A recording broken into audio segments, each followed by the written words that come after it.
Hi, everybody. We're here. Hey, hey everyone. So Maritza's over there, as you know. Chuck's in the middle, and I'm over here. So are Hello. you guys excited? This is going to be so much fun. You guys have no idea. No idea what's going to happen. It's going to be a blast. All right. Now my video's going. Good. Okay. Cool. All right. So welcome, everybody. So glad that everybody is here. I know everybody's been excited. Everybody's talking about it. I mean, I keep getting messages all the time. I can hardly wait. I can hardly wait. They're super excited. Yeah, Yeah, the excitement has been building up for a while now. it has. Yes. So I just asked Maritza because she's our record keeper for the Chuck Along, and she said that we had 554 people. Isn't that Mm-hmm. amazing? Sounds good. Yeah. That's a lot of people. Yeah. And we Some hear have all the, done, some yeah. have done 2 and 3 chucks Mhm. and are on their fourth one. Yeah. In a Impressive. month, in 4 weeks. Wow. Seriously. I know it. That's some dedication right there. I know, I'm telling you.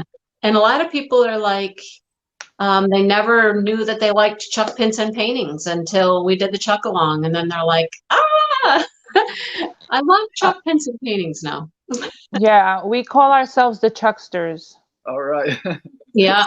Dude, that's it. Yeah. Love it. Well, y'all are some nice ladies, and I do appreciate uh, all the attention you've given to me and the way you showed my art and just what fabulous people you are and all the service that you do to the diamond art community. I think Oh, you're one. it's Oh, fun. We yeah. like what we Oh, we do. enjoy it. We We enjoy do. it. And your art is so beautiful and so many people are in love with it. So we thank you for bringing that art into the diamond painting world. Well, Exactly. yeah, I'm glad that it has found that home and that it's been a good medium and that it's being enjoyed. And that's why I paint is, for people to be able to enjoy things the way that I do or see things the way that I do. And so that's what means a Yeah. lot to be able to connect with It other. definitely does that. I mean, so many people say how relaxing it is for them to do it and how, the accomplishment they feel when they finished one and all of that. So it's helped some people through some rough times in their life and things like that. So it's wonderful. Yeah. One of the participants, she's done many of your Mhm. art and diamond paintings, and it helped her get through the death of her husband. It helped her get through her grieving. And Mhm. she just adores you. Oh, Mhm. that's so good to hear. And that means a lot to me because sometimes when I'm just painting in a little room all day, I feel like I'm not doing Right. anything to influence anybody's life or make anybody else's life any better. Mhm. But Oh, you have. things, Mhm. that always it motivates me to keep going and keep trying to That's make awesome. a life that other people will enjoy for sure. Oh, yeah. They definitely do. I know. I hear it all the time from people. So it's amazing. But Well, before everybody got here, I got a little sneak peek of somebody that was there with Chuck, Mhm. and she's adorable. How old is your daughter? So, hi. You gotta maybe this. Okay. There she Everyone, is. 5 minutes. Oh my goodness. Hi. Isn't she the cutest? Hi. She's adorable. Right She there. is. So She's so sweet. this is Everlyn, and she's real busy and keeps us on our toes. And she's learning some painting as well. So she likes Yay. Awesome. to paint next to me sometimes. Sometimes How she old are you?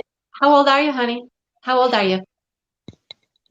Are you 4 or 5? You're 5. Wow. Cool. Nice. She Does can that be mean shy. are you in kindergarten? What grade are you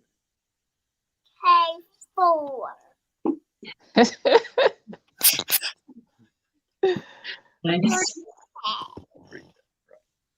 in? Aw. You're such a sweetie. Well, you guys, we have a real special treat for you. I mean, besides you got to meet his wonderful daughter, that's a special treat right there, right? But we got some surprises for you tonight. It's not just going to be a sit and talk and question thing. So we have some special things planned, don't we? Yeah, I'd like to show everyone around the studio a little bit and Oh, show them where I work and a little bit of what I do. And you know, this computer here, I've not set it up this way and on this platform, so I don't know how everything will show up for everyone to be able to right. see and what they'll be able to see. But we'll show what we can, and you know, I want to show some different paintings that I've done. We'll start out with some little ones, and maybe I'll do a touch up here or there. And I'd like to show one of the bigger ones that I'm just about done with, and Cool. answer questions, whatever Oh, that's awesome. see about, you know, around my little workspace here. And I guess we could start out by showing you my daughter's little easel. Mine. Oh, look at that. Look at that. How awesome. This is her easel, and this is one of the pieces she's done with acrylics, and it's just you know, her little abstracts that she did. That's beautiful. Love the colors. Everlyn, hold up this one. Oh, look at that. But anyway, Everlyn, what is this one of? A water park. She says it's of a water park. That is beautiful. You are Nice. so talented. Nice. Let's see, what is this, Everlyn? The merry-go-round. Oh, yeah. Another, what is this, Everlyn? A water park. Another water park. Oh, Somebody likes water parks, huh? yep. Another one. So yeah, I just wanted to say that was a common theme, you know, that The water park. or what she likes to paint. But yeah, I set her up with acrylics and Nice. That's really nice. She's so lucky. we're just having fun doing it. That's what Yeah. she likes to sit there and paint next to me. But anyway, let me try to. Oh, you got another one. I see purple. Another one. Oh, pretty purple. Is that the merry-go-round? Another merry-go-round. Yeah. All right, good work, everyone. Those are nice. So let me kind of show you around. I'm going to move the camera here. You can see this is my easel. And hopefully I don't bounce y'all around too much. Oh my No. goodness. These are some very little, I call them sketches that I was working on or have worked on in the past. And so these are what's sitting on my easel to start with, so I can show you sort of what I do there. But got my, I think you can see my iPod is, it's hard to move this and show you at the same time. This is my iPod, so I say about 10 years behind the technology, I guess. Nothing wrong with that. No.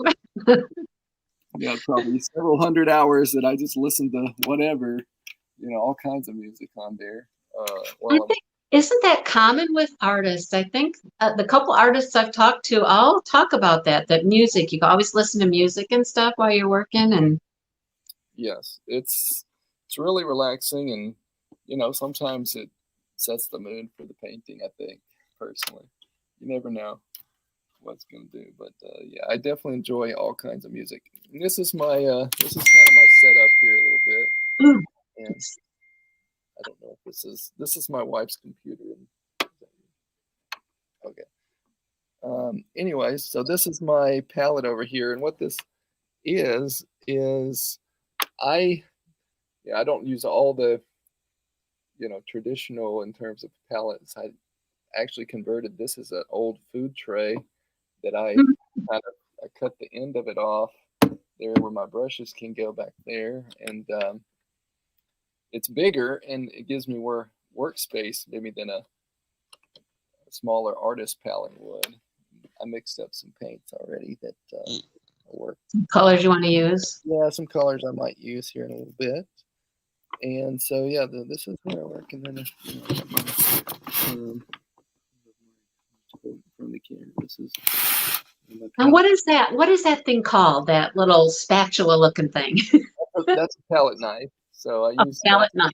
In mixing the paint. Some artists apply paint with that. I don't typically paint that much with it, but once in a while. But you know, I do such detail that it's sort of, you know, just too big for what I'm doing. Anyways, up here I have, let's see, make sure I got some brushes in the. I have a whole lot of different kind of brushes that I use, and some of them are softer, and some of them are smaller, bigger. So, you know, some are good for blocking in. Put these up and show them a little closer. Anyways, so this is, you know, not all these are not like real expensive brushes or anything. They're just ones that I can use with for glazing or whatever. Blocking in, that kind of thing. These bigger brushes. Now these smaller brushes are pretty expensive. These are you would think they'd be cheaper because they don't have much going on here.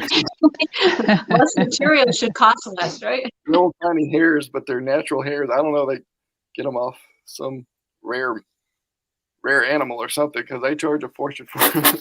Anyways, a lot of these little tiny detail brushes for that particular kind of work because, you know, a lot of artists don't do spend a lot of time with the detail just because it does take a whole lot of time and it may not be their style. But for me, that's essential for, you know, what I'm working with every day. So would it be safe to assume, like, if you're just doing like starting a background, you use the bigger brushes and then come back in with the smaller ones? Right. Exactly. Yeah. And I probably take some of that for granted in explaining what I'm doing, because to me it's just, you know, something I do every day, so I don't even think about it. But you're exactly right. So yeah, when I'm doing something larger, just getting the blocking things in is what we call it, getting the general shapes. I would use the bigger brushes for bigger areas, and then I've gotten to where, you know, I try to get as much detail as I can going even when I'm starting, because it's hard to do so much of the traditional process of, you know, getting it so general and then bring in all the details. So I try to do some detail along the way. So sometimes I'll even, you know, take a longer time and use maybe a smaller brush like that from the camera.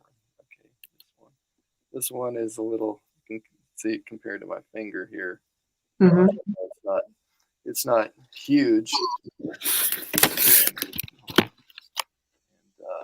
see. So I got some rocks sitting up here, and this is kind of off topic a little bit, but I'll hold them up anyways. This one, I pick these up when I'm going hiking places. So Nice. I go up on the Appalachian Trail, or this one came out of the Georgia has a place called the Cohutta Wilderness, and this is, I guess, quartz or something. But anyways, I went backpacking with a friend up there, and we got these. You know, I just picked up a rock for something to remember. So I every hike I go on, I try to pick up a rock that looks interesting to me, that's, you know, got something glittery in it or shiny, that sometimes I'll pick them up and hold them and try to remember that hike. And anyway. You know what? We have that in common. My husband and I, when we go hiking, we're always finding nice little rocks to bring back with us. Okay. Gives you memories of where you were and what you did, right? Yeah, exactly. Yeah, that's you know, it's just a way of remembering, and I've always liked geology and different minerals from when I was you know, when I was younger. Even I would always just Pick enjoy up the rocks, collect them. even gemstones and different things. You know, places in painting, you know, Yeah. things is kind of fun.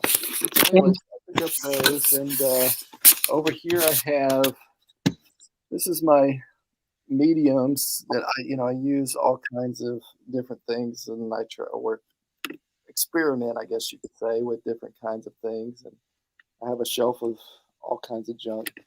Um, Wow. but I used to have all these paints here.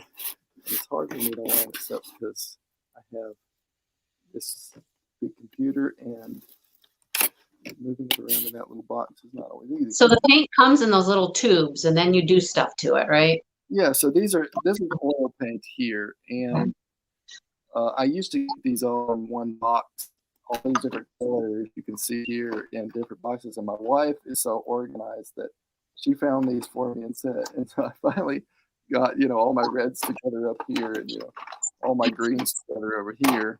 And that helped me stay organized. And, Do you have a preference in brand?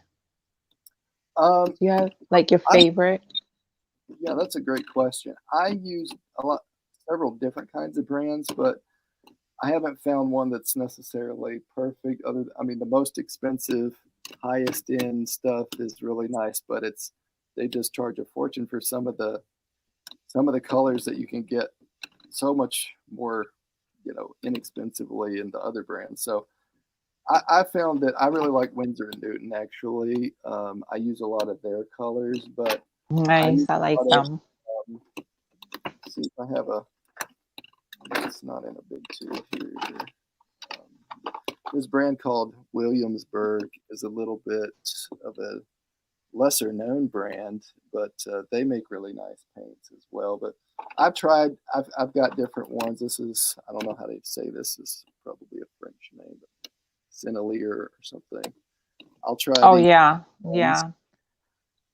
And so what I find is, I'll get a few tubes of different kinds of paint and try them out. And, there's not a huge difference sometimes between different brands, but sometimes there is just if they're adding a lot of fillers to it, or if it's a lesser, this one that's called Lucas it's probably more on the econo side of paint, but they also have some unique colors and some unique properties working with them. So I find that, there's pros and cons to everything that you use in the art process. So for me, I'm just looking for things that work for me. And so I try different things. I don't know that there may be better brands than what I use. I just, just have to go with what works for me. But yeah, you found what you liked.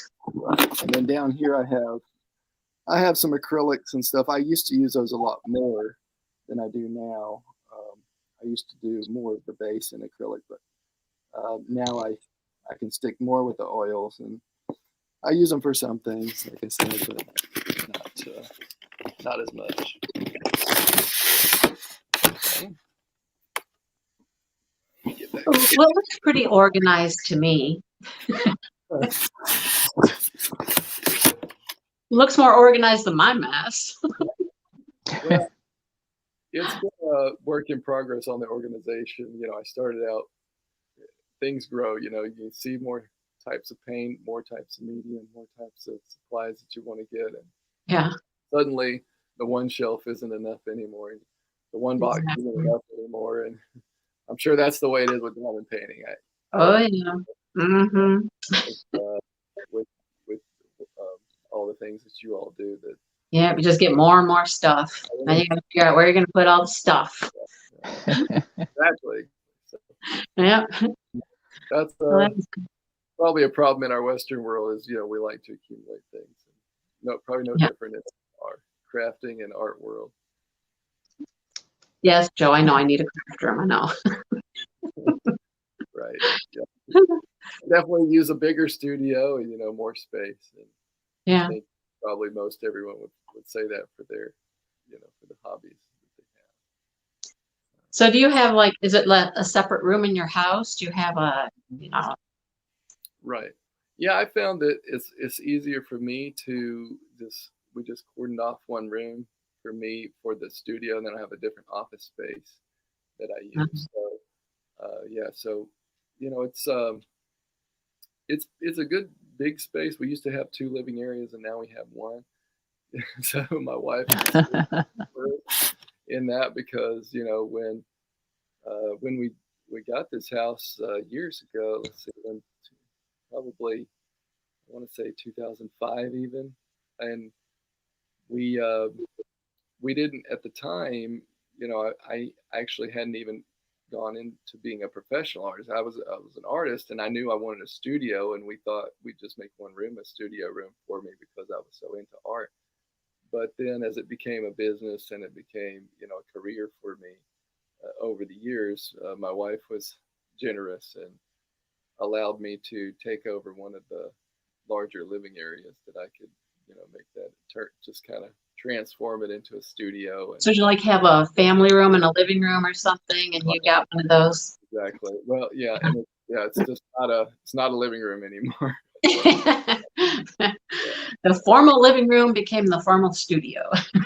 So, you know, it works, and I'm grateful for it. And you know, it's just nice to have space to work. And Yeah. when I started out painting, I was living at my parents' house as a, you know, I started out as a teenager painting and just in my parents' basement with a little card table, and that was my little space. So, you know, you learn to work with what you got, right? And you just Mm-hmm. Yeah. Yeah. I know I work on a little tiny table in our office most of the time. I used to work on the kitchen table, and now I have a small table in our office, and I usually sit in here, but you know, I have a spare bedroom. I could take the bed out, you know, but then nobody could come stay with us if, you know, they wanted to. right, right, exactly. Anyhow. But you know, as long as you got space to do what you want to do, and you know, space to just spread out a little bit, you know, Mm-hmm. turn on music or a movie, whatever you're doing, turn on mini show, and Yeah. get your, you know. So we have a question for you from the chat. Okay. Sherry T wants to know how you get your inspiration for your artwork, for whatever piece you might be working on.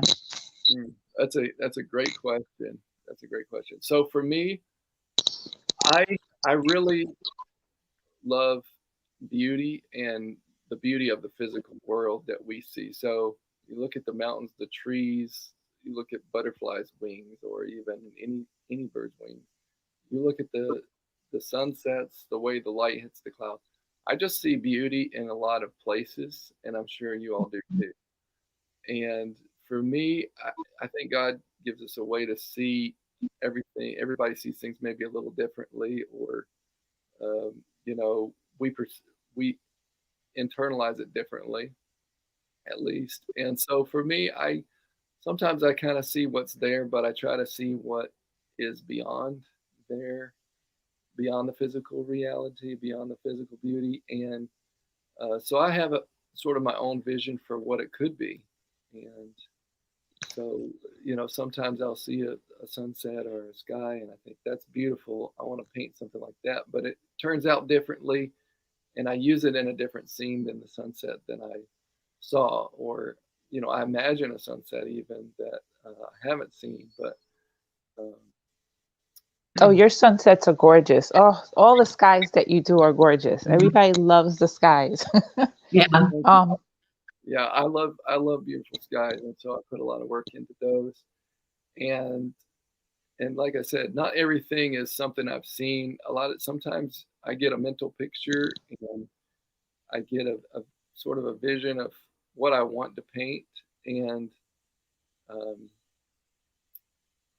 I think there's also an element of there's beauty that is from the physical world, but there's also beauty that's from things we can't see, like uh, even a romantic relationship or friendship or community or just things that mean a lot to us. There's beauty in life itself, and so um, you know, animals living. There's the beauty of the animal itself, but then there's the beauty of the animal living, and that's to me a little bit two different things. Yeah. And so that really connects to me too. So I look for things, and things connect with me that are connected to beauty. And I'm also obsessed with heaven, and I love to think about perfection and idyllic places and what heaven would be like without pain and suffering and all the troubles that we have in this life. And so I cannot paint what heaven would be, but in dreaming of what heaven would be, it gives me visions for how to do paintings, if that makes any sense. Yeah. You know, people will say things like, you know, for less space for reflection, you know, they'll be like, it gives you a feeling, you know, of that's a place they would like to be, you know. They would like to be there because it's calming and relaxing, and it's a place that they can see themselves spending time. That's what I think is so cool about your paintings, is it takes a person to a different Yeah. spiritual place, Yes. you know, of where they feel something. Mm-hmm. Exactly, and it's great that you tell me that, because that's really my goal in how I paint it. That I have this vision in my head, and sometimes I've painted things because I wanted to go there and Hmm. be able to maybe take someone else there a little in a little Yeah. tiny way is part of the fun of it, and part of the meaning of it for me. Why I put so much time into it is that, you know, maybe it's something during the break of the day, you know, or stress, can look at a painting. I know I do this, is just drift off and sort of wander down across the lake or into the Hmm. over to the cabin that I see, or you know, Yeah. I just want to be there. Yeah. exactly. There might be better than here sometimes, right? Yeah. Even like some of the like um the farmhouses and the things that take you back in time a little bit. People will say, you know, it takes me back to another time where things were different, slower, you know, life was just different then. And that brings peace and calm to people, just remembering, you know, the way that things maybe used to be even. So, Exactly. yeah. And you know, I think every time in history is different, but it just seems like, I mean, I was born in the 70s, so that puts a date on me there, but you know, it just seems simpler. It seemed like it wasn't quite so, I mean, maybe things were a little boring, but you know, it just seemed like it wasn't so fast paced and so much busy distractions, and Yeah.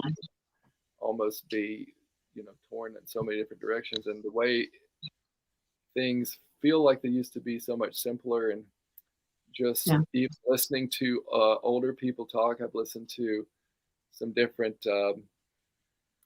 you know, different shows on History Channel and things, people who've got antiques and things, and I've heard from, I think this one was like 100 years old. She would talk about how things are so different now, and that when she was younger, there was so much more of people.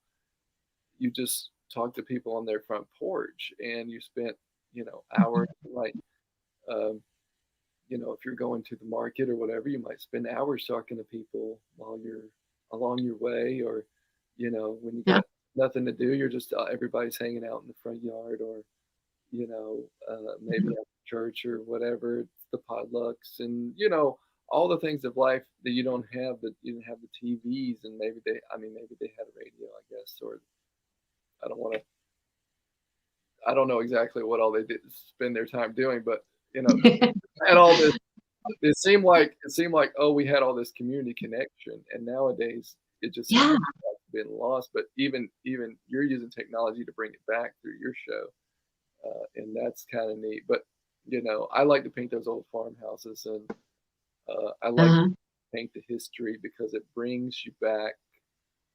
It takes us back, even if we didn't live in that time, to, you know, there was something special about that, and there's something maybe to aspire to, even in our life Hmm. today, you know, in that way. Yeah. That take time A talking. simpler lifestyle where people were more connected with each other. Exactly. Yeah, I think that's the beauty of it. I mean, in that time we can look at, okay, there were things that weren't right in the world, and there were things that historically were, you know, we can look at as wrong. So we can't idealize necessarily a period in history, and I try not to do that um, when I'm painting historical scenes, because they had problems, serious things going on too. But there was the benefits, and the things that we can look at and say, you know, maybe bringing some of that back today isn't such a bad idea. Mhm. I like to, dream of when I'm painting those boulders. Well, it definitely, many of your paintings capture a lot of feelings like that for people. Like bridges, the bridge one, people talk about the bridges that are in their state or in their county, and going to see the covered bridges, and just, if it's a beach, it's, the time at the beach and how you feel when you go to the beach. So you capture those things wonderfully, and it just gives people a whole different way to look at things and just be peaceful or reminisce, Mhm. So it's pretty cool. Well, I think it's neat that in the diamond painting you're recreating that too. You're able to even it's almost like you're able to make it your own a little bit in the way that you're able, you can choose where you want Yeah. to put your different drills and how if you want to add a little sparkle. Yeah, like somebody took, I think it was Island Time. I think they took Island Time and they took out things out of it because they wanted it to be just like the beach only, Yeah.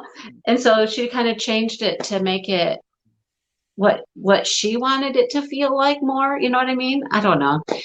But I thought that was a very interesting thing that somebody decided to do. And the most I ever do is just add more sparkly drills to it, make it more shiny here or there. I don't really change anything, but Well, you're welcome to, and I'm all for that too, because I feel like, making it your own if you want to do that is wonderful. And if you have a vision that you want to see it be a different way. Sometimes you know, sometimes it's not as cleared out. I have more going on in a painting than maybe some other people's paintings might have. yeah. But that's part of that to me is because I want to look over here and see something going on. I want to look over there and see something going on. And I do appreciate actually the simplicity of things, some things, it not being as maybe as busy sometimes. Somebody was thinking of adding a Maltese dog. That would be fun. Let us know if you do that. Yeah, they just mentioned it in the chat. Yeah, Loretta Kelly, she's gonna add a doggy. Yeah, that'd be cool. I mean, one of the things I like the most about doing one of your paintings is, so for me, I work with a light pad underneath mine, so I can see the symbols better and things. But it also makes it a little bit harder to tell exactly what it looks like until you turn that light off. Yeah. Yeah, right? And I w- so I was diamond painting away one day and I was finished with the little section I was working on, and I turned my light pad off and I looked down and I went, well, there's a rabbit. I didn't even know I had just diamond painted a rabbit, and I turned the light off and all of a sudden it was like, boom, there's a bunny. I was like, where'd that come from, right? I didn't even know. So that's the cool thing that people really like about doing your paintings is all of the little things they find that pop out that are hidden. It's like island life. All the little animals that are in the water, they're like a little shadow, That's a but they big pop right out. favorite. Island Yeah. life is a big favorite. Yeah. That's something that I really strive for in my paintings is that you see things or you find things when you get the deeper you go into it, the more that you find Mhm. that you see, and even if you step back and don't see any of that, you like what you see. So I go for that scene, but I never know. Sometimes it's hard to know what's going to come through in a diamond painting and what isn't because I use these little tiny brushes, obviously, that I showed you, and it depends on maybe the size of the painting that you're working on, the size of the canvas that you have, how much of that's going to come through. But Yeah, Diamond and Art that's why Club some does of a them have, Diamond sorry. Art Club does a very good job at charting them. Yeah. Very good. Everything Yeah. comes through really nicely. Oh, that's wonderful. And I think that's why some of them have gotten to be larger. Like some of them are like they do it in centimeters, like a 56 by 71 centimeter. That was pretty common. And then some of the newer ones that came out, like Like Inspiration this one here. Spring Meadows, and some of the, yeah, they got larger This is because there's just what more is this? detail. This one's 93 by 70, the one I'm working Yeah. on, That's what mine centimeters. is too. Huge. Yeah. Wow, sounds really big. So okay. Yeah. I don't know that they you know, made those, but that's wonderful that, you know, that the larger sizes, I guess you can do more with them, and the more the detail probably comes through. Mm-hmm. Yeah. But it Yep. probably The takes more detailed your painting is, the bigger it got in a diamond painting. okay. All right. Well, you know, Yep. I hope that you know, don't blame me if you get tired of them. No, they turn out so beautifully. You know, you just, I mean, I think the one I did last time, it took me 6 weeks. I'm not that far with this one. I'm about halfway, but it's just, it's not a rush. You know what I mean? It's not something I feel like I have to rush to get through. I want to enjoy the process of it. And if it takes longer to do it, you know, that's fine. So, right. Yeah, that's kind of how I feel sometimes when I'm painting larger ones, because I've done little ones that don't take very long, you know, when I'm doing my own painting here. And the large ones, they take more time, and probably exponentially so, more time to do, but it's also almost you know, more satisfying when you get done with the large one, because it's right. a completed project that you have to look at. And you know, the more work you put into something, sometimes the more. So how big are they when you paint them? What size are they when you paint them as a painting? So different paintings are different sizes, and over the years, I used to paint more paintings, and I would paint, you know, some that were 12 by 16, which isn't that big, and some that were 18 by 24, getting a little bit bigger.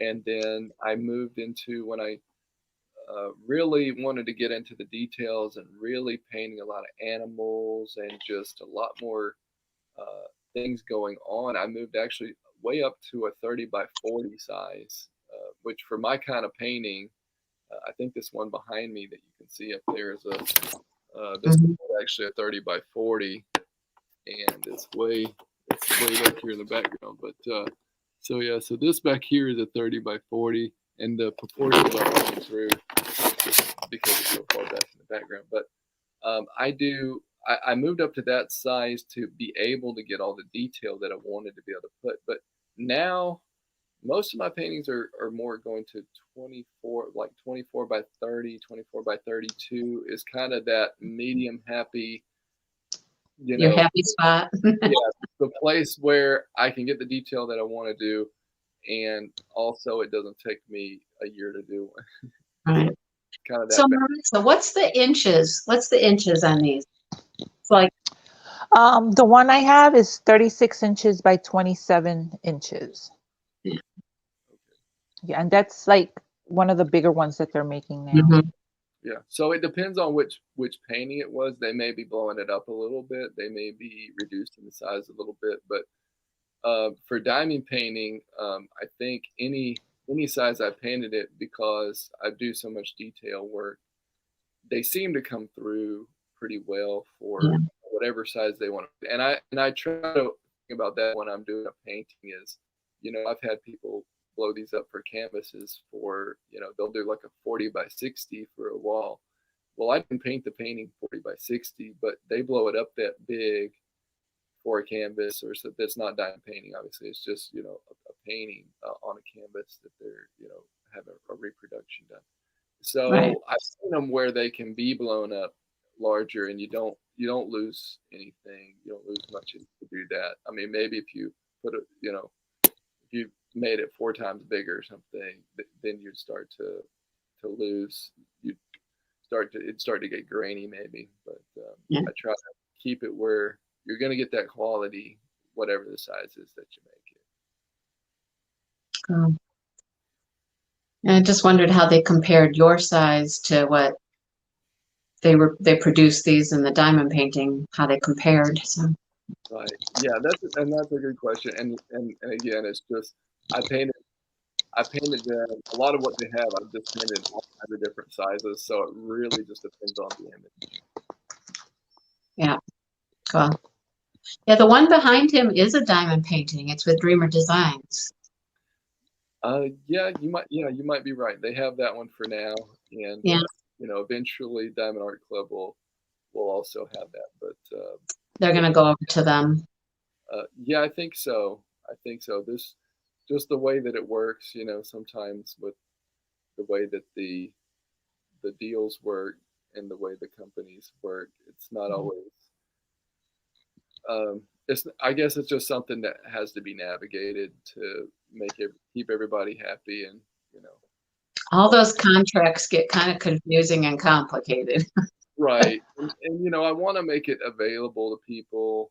I want people to be able to get what they want to get, and I'm also, when I work with companies, to me it means a lot to, from my side, to respect them for what they're trying to do and not step on their toes with.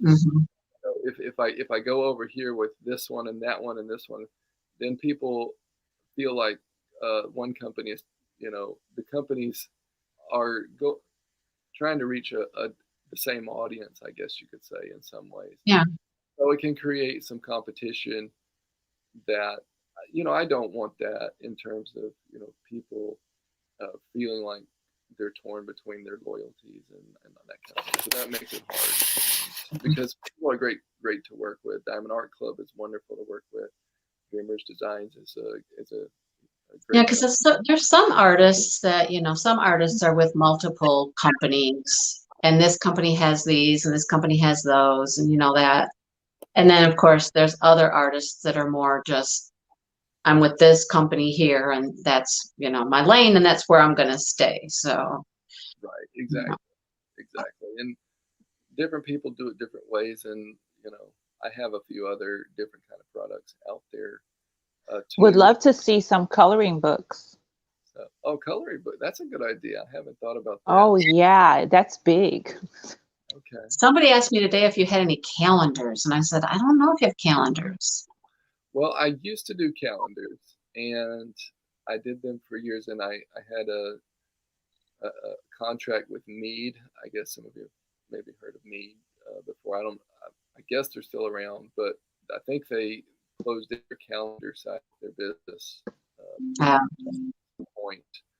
But I did work with them, and the problem for me specifically was I did love doing the calendars, but it's 12 new paintings every year, and it's a deadline. It's a deadline to meet to keep that kind of a deal going. And so for other artists who paint different style than I do, it's no problem at all because they can do them in a day or they can do them in a few hours. And for me, when I'm spending, months on one piece, a lot of pressure that makes it where either I have to compromise the quality that I really want to do, or I have to just make some choices that were putting me in a position I didn't want to be in, because I strive for excellence, and I have this goal of the paintings that I want to paint. And so I may go back to calendars at some point when I have enough paintings. Maybe I'm getting there again at some point. And so I'm certain that I know you have other paintings that are not slated to become diamond paintings at this point, that people, unless they've gone to your website and looked at them, they're not familiar with. And, you could use those. You could, go use some of the paintings that you've already done, Right. Yeah. And I think that's what I would do. Like I said, I think I'm probably to the point now. I stopped doing calendars a few years ago because of the problem I mentioned before. And I think I may be getting enough now that I could go back to doing those calendars and probably be okay. I think I'm just a little bit of a, one of those people. I'm cautious, and I don't want to get myself into, you know, it's just hard when someone's demanding work be done by a certain time, and then Oh, yeah. I've got my other, you know, I want to paint for. I want you all and your community to be able to have top-notch work that to me is the best I can do.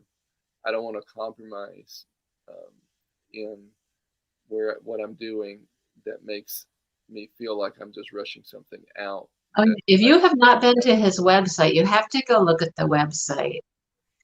I mean, you'll see all of his painting. Are they all on the website? Everything that you've done, pretty much. I mean, it's not everything I've ever done. But the most.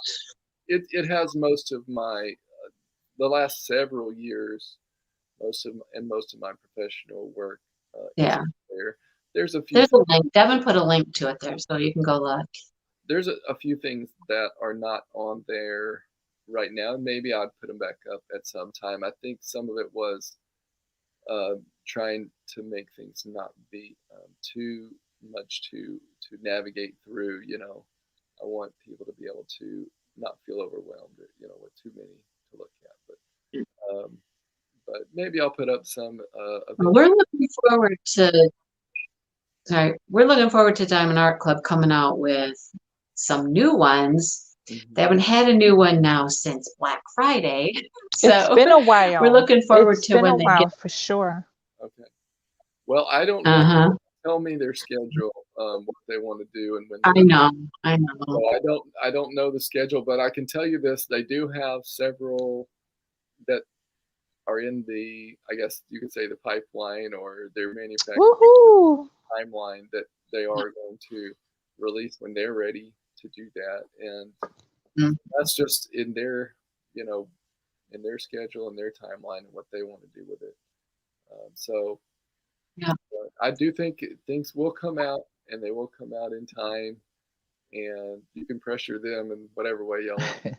When one of your paintings come out, it's like a mad rush. Everyone goes bonkers.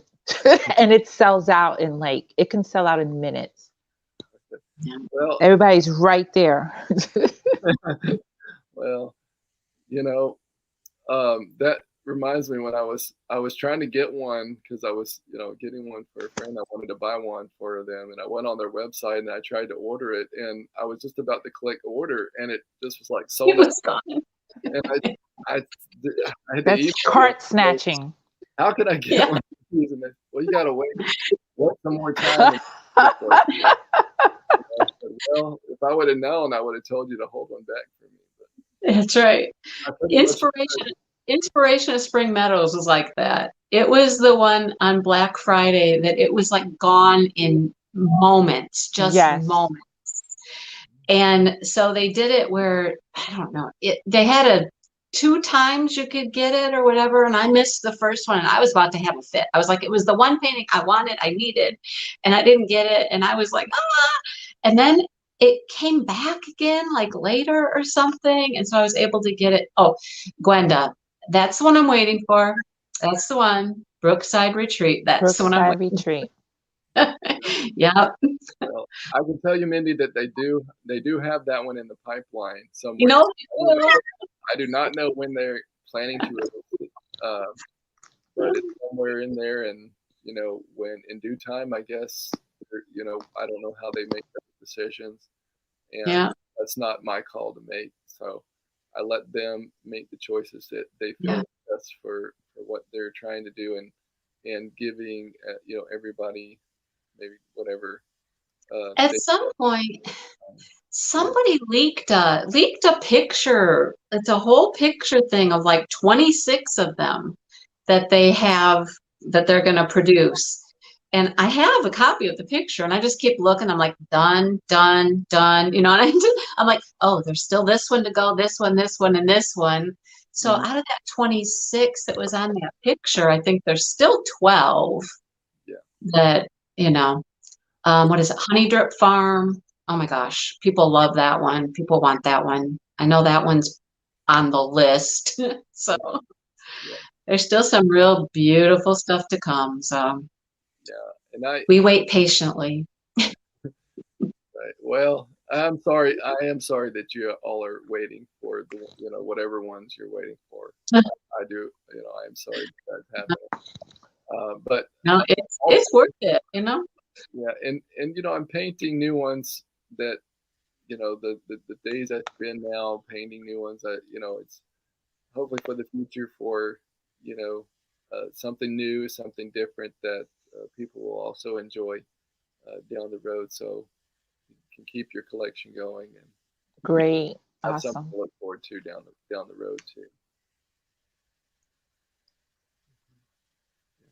Well, we'll keep watching. We'll keep our eyes open. Yeah, so let me my wife's here, and we want to show you some of maybe a couple paintings I did from when I was younger, when I was back in college. This was like 20 years ago, so you can kind of see where I was and what I was doing back then as a hobby, and meet my wife. And Yes. I have a few paintings I was going to show you. I don't want to. Time, I guess, got away from us a little bit, but No, go ahead. We got time. Go. We got Go do time. it. We can do it. We got all night. All right. Well, I'll bring her in, and we can talk about the paintings that I did back then, and you can meet her, and then I'll show you some of the paintings, a little bit of my painting process, and maybe put some highlights on some things, if that sounds good to you. And I think. Oh, she's gone. Mindy is not. I don't know How does she get out of her own show? Oh, there she goes. I know. It blipped me out for a minute. I don't know what it was doing. I'm back. I decided to do this a little different this time, but it just blipped me out. Hi, Mrs. Pinson. How are you? So nice to meet you. You too. Oh my goodness, you're so pretty. No idea what that is. Mindy's having technical issues. There she goes. Well, We wanted to show y'all. okay, come on. Or I wanted to show y'all. Internet, settle down.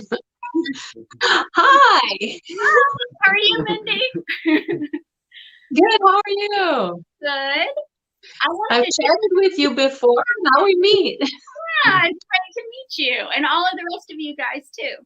Hi. Awesome. From when Chuck was younger, and these are special to me because now I don't see them for very long on his easel because he paints so much. These sat on his easel for a long time, and so the old ones are the ones that are like sentimental to me. Especially sentimental.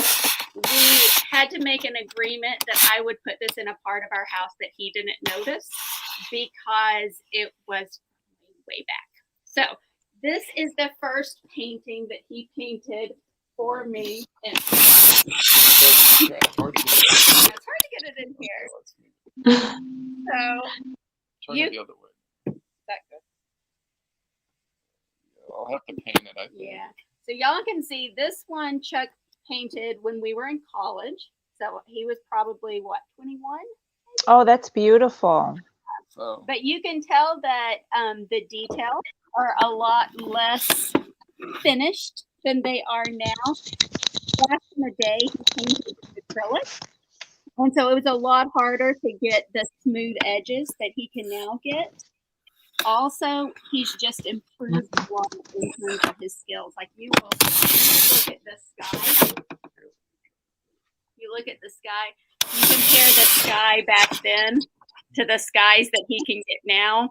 The difference is just. Yeah. At the same time, we were dating when he gave this to me, and he put. Okay, wait, I'm going the wrong way. He put us in the painting. Look at that. Oh. How sweet is that, right? And he took pictures when we were both kids and modeled the two kids in his painting based on those. And so there's a painting that a picture that his mom has from when he was a little kid where he looks almost exactly like the little kid in the painting.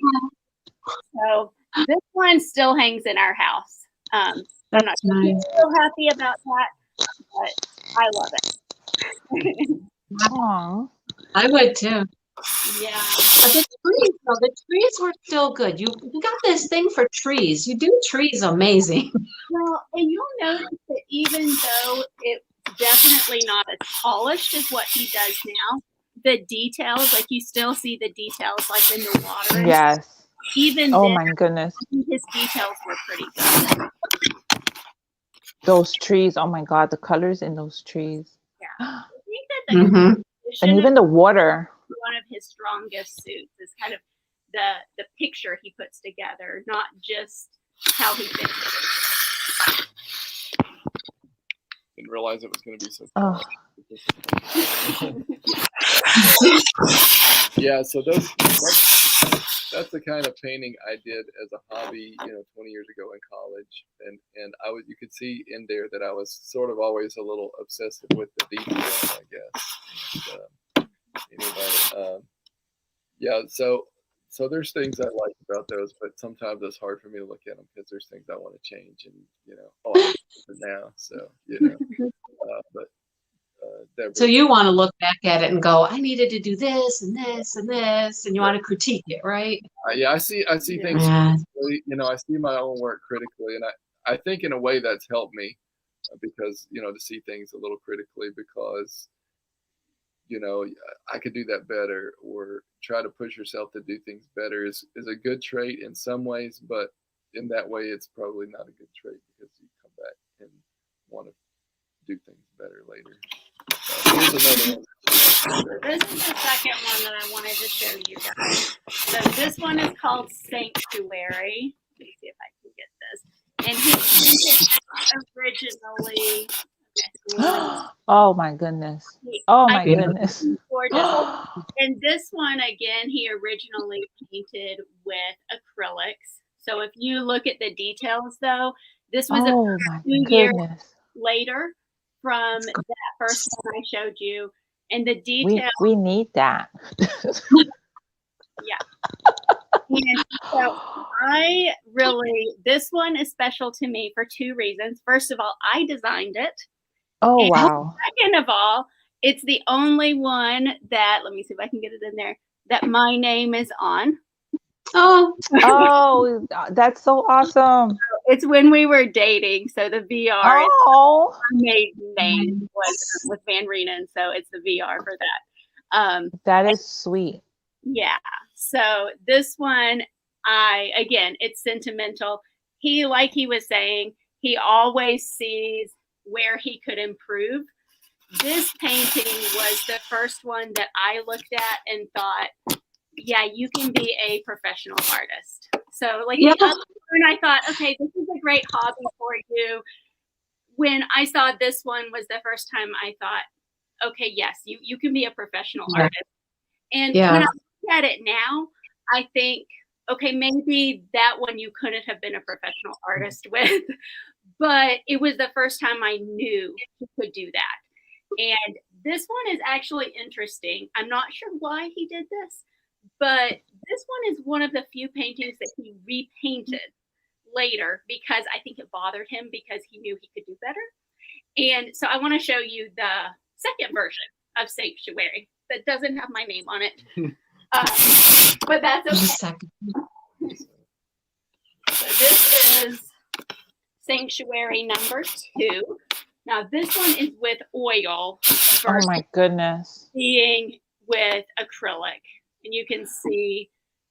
Wow. Oh man. Diamond Art Club needs that image. But this is one of his early works. Wow, it's beautiful. So when Chuck started his professional career, he only had 3 paintings. This was one of his first 3 that he like approached companies with and stuff like that.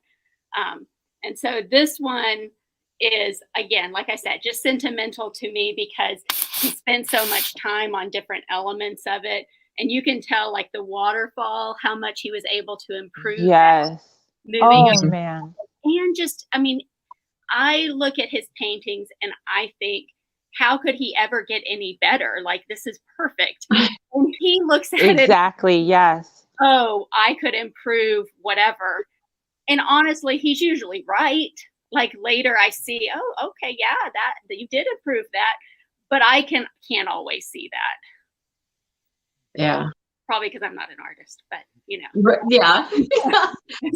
We look at it and just see how pretty it is. And he's like, oh, I need to do this or I need to do that. Exactly. But he's so talented, and he just keeps getting better and better as he spends more time painting. And so I understand that if it wasn't for you, and you were the breadwinner for a while and supported this whole thing so that he could go off and continue to paint and become the professional artist that he is, you were the one that kind of kept things rolling for the family. Yeah, for a little while. You know, I think that we have been very, very fortunate because we don't need that much to live on. You know, we both grew up like lower middle class.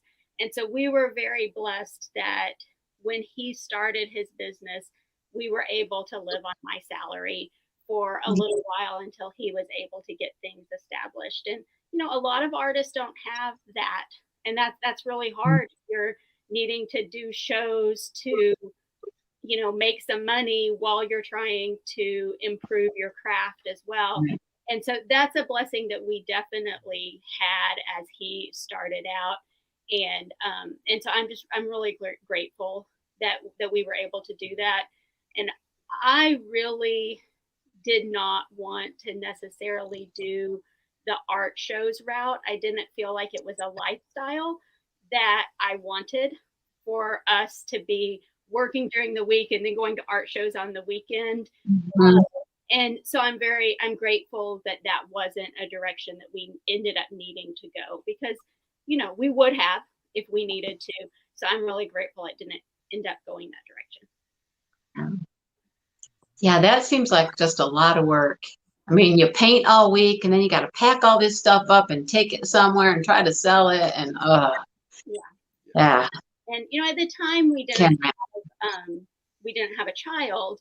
Now with Everlyn, I couldn't imagine that being part of our life and being able to function. So yeah, we have a few like art fairs around here. There's a couple really nice art fairs, and you go to the art fairs and these people are so talented. They have just wonderful work, and there they are out there every weekend just doing that, you know, across the state, finding all the shows to, you know, go to and pitching that tent every weekend, you know. And there's so artists who do amazingly well at that and make a very, very good video. And there's some people who enjoy that too. And so, true. But for us, I think that wasn't necessarily the direction we wanted to go.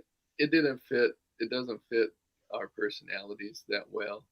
We love to talk to you and different people, but in smaller doses, maybe. I mean, in small doses. Yeah. You know, not like all weekend long. Yeah, you know, when you're sitting up there and you're, you know, like you said, you're working all week, and I think we're both kind of a slightly introverted people, and also love to have solitude. And you know, I think you can tell from my work, I'm kind of reflective on loving to enjoy nature, that nature. So, you know, some of it's a balance of life with who you're made to be and how you're made to live.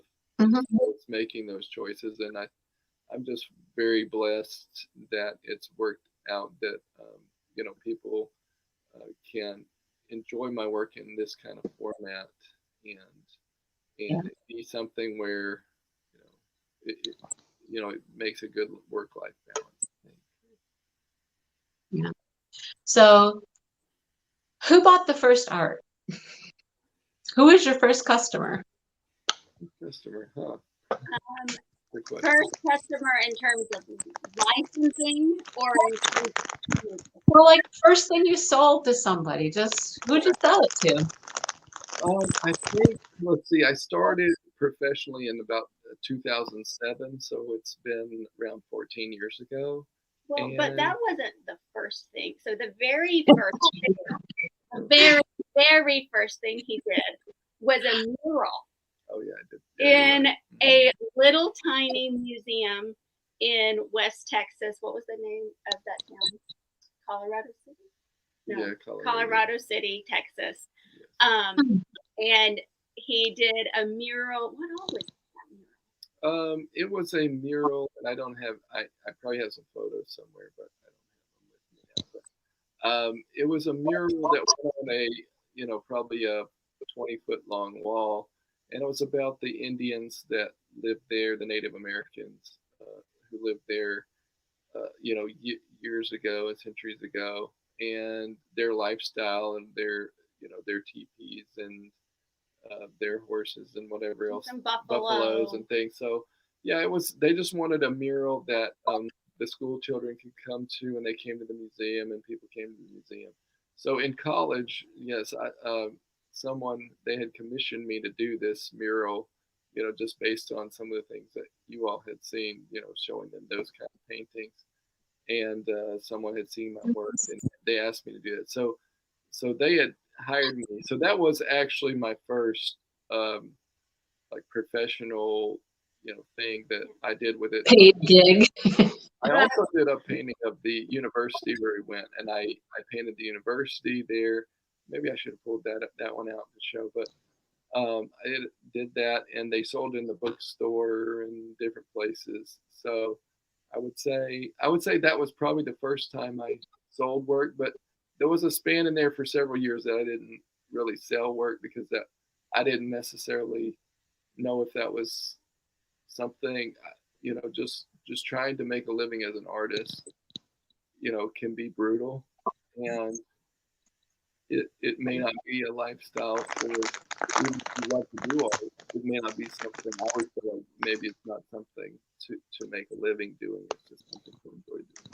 And so I'm very blessed that it worked out eventually to be able to make a living doing it. Yeah. That I can spend more time and actually make more paintings that people can enjoy, because otherwise I would just be working another job and trying to do this on the side and never being able to maybe fully paint the things that I want to be able to paint.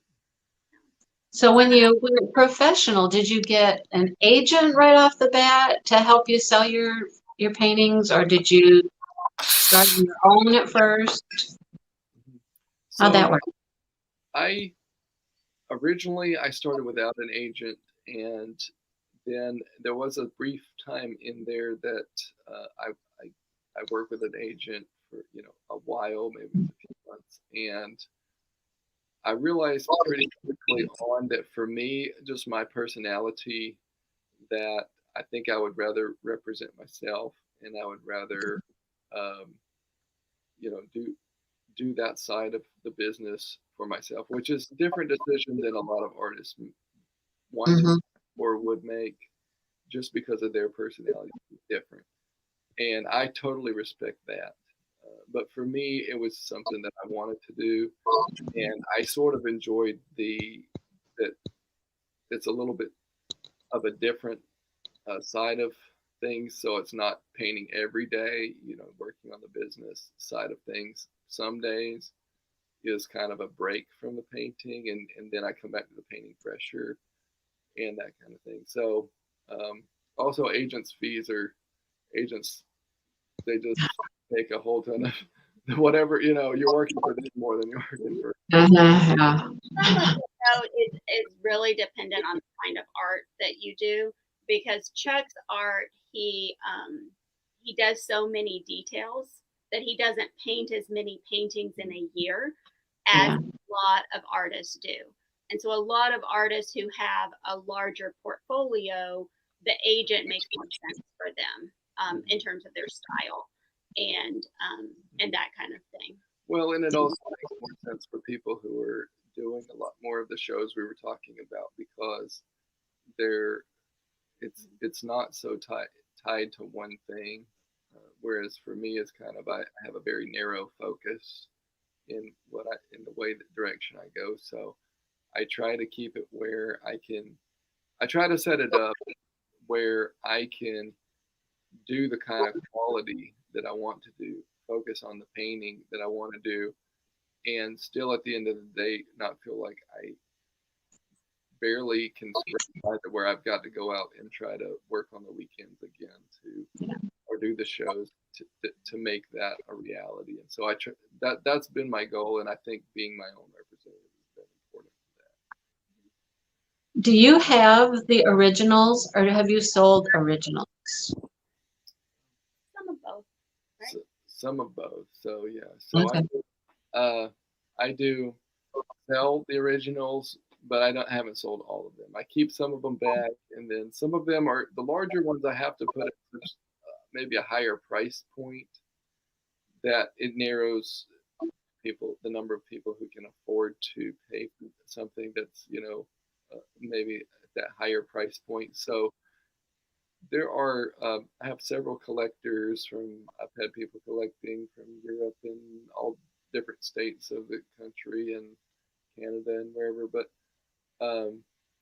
it's really not something I do a lot of advertising for. It's just people who find me and want to collect my work, and so I do sell them, and I want to keep them affordable and not just exorbitant prices. So I try to it's just a balance, because I put so much work into a painting and there's only one of them. And so it is a bit of a collector, it's something that people collect. I don't know if some people do it for, because maybe it's an heirloom that they want to pass down, or, maybe it has more. So say you finished a painting, you finished it, it's done. Maybe you sell it to somebody, that original one you sell to somebody. But then you also, what else do you produce with them? I know you have canvas prints that you sell, the nice canvas. You have your, like the printed prints that you'll sell. Once you sell an original, you still get to produce product with that original and make other things. Right. He still owns the copyright. When he sells the original, he sells the physical print that he painted on, but not the copyright to that image. So you can still produce it into other things you want to do. So besides the canvas prints and then the printed prints, what else? And then the diamond art. What else do you have? Your work. Puzzles. Yeah, so I have a couple of puzzles. I do a lot of puzzles, and let's see. I used to do a lot with greeting cards. Now, greeting cards aren't as big now as they used to be, due to just people send cards differently, maybe than they used to. But I used to do more calendars, like I said, and maybe I'll get back into doing those. But I've had the painting. Let's see, they've used them on the cover of a few like phone books, and different stationaries, figurines, mugs, figurines. Yeah. We need coloring books. That's you need coloring. There's checks actually, so yeah, so you can do. Oh, that would be cool. I'd like to write Chuck Pinson checks out. That would make me happy. Oh yeah. Checks, and trying to think, what other different kind of products there have been. And decorative boxes. Yeah, decorative boxes. Cross stitch. I've seen a lot of cross stitch. There's one young lady who's doing one. She's in the chat now, Chris. She's doing space for reflection in cross stitch. Yeah. Right. And they do a really beautiful job with those cross stitches. Yes. Work. Yeah. That's a lot I've never of work. seen a That completed is. cross stitch. It's a lot of work. Completed in cross stitch. A lot of work. Yeah. Talk about confetti. Yeah, I think the cross stitch reminds me a little of diamond art, but Yeah, it's kind of the same Mhm. concept. process is just a lot different, and it's just for certain personality types. I think people who enjoy Oh, that. there's Chris. She's doing the Colors of Life is the one she's doing. Oh, I thought it was Space for Reflection. Sorry, Chris. Yeah. Well, I would like to thank you so much for sending prints for us to give away. Those are amazing. So Yeah, next weekend we will be doing our giveaway, and we'll give away some prints. And we had people come and donate other things to give away, like diamond painting pens and other stuff like that. So we have some awesome prizes to give away. And then, of course, Diamond Art Club supported the giveaway too. So they've given us gift cards. But I think, don't tell Diamond Art Club, but I think people are actually a little more excited to get your prints Yes, than the gift yes. cards, I think. wonderful. Well, I signed the back of those, I think, if I remember correctly, and it's just my privilege to be able to offer those, and I hope, I wish I could give one to everyone. I really do. If there was a way to do that, I surely would. They are so pretty. Yeah, so they're a good size. So have you thought about, somebody said something about maybe a book of your paintings or Like a smaller coffee table paintings? book. Well, there you go. That would be something interesting. I would like to do maybe at some point. I think some of the challenges are, well, first off, whenever they print it, then I'm going to wish the next painting would have been the one, would have gone in the book. So, once it's, Right. it's like, okay. But you just have to do another book.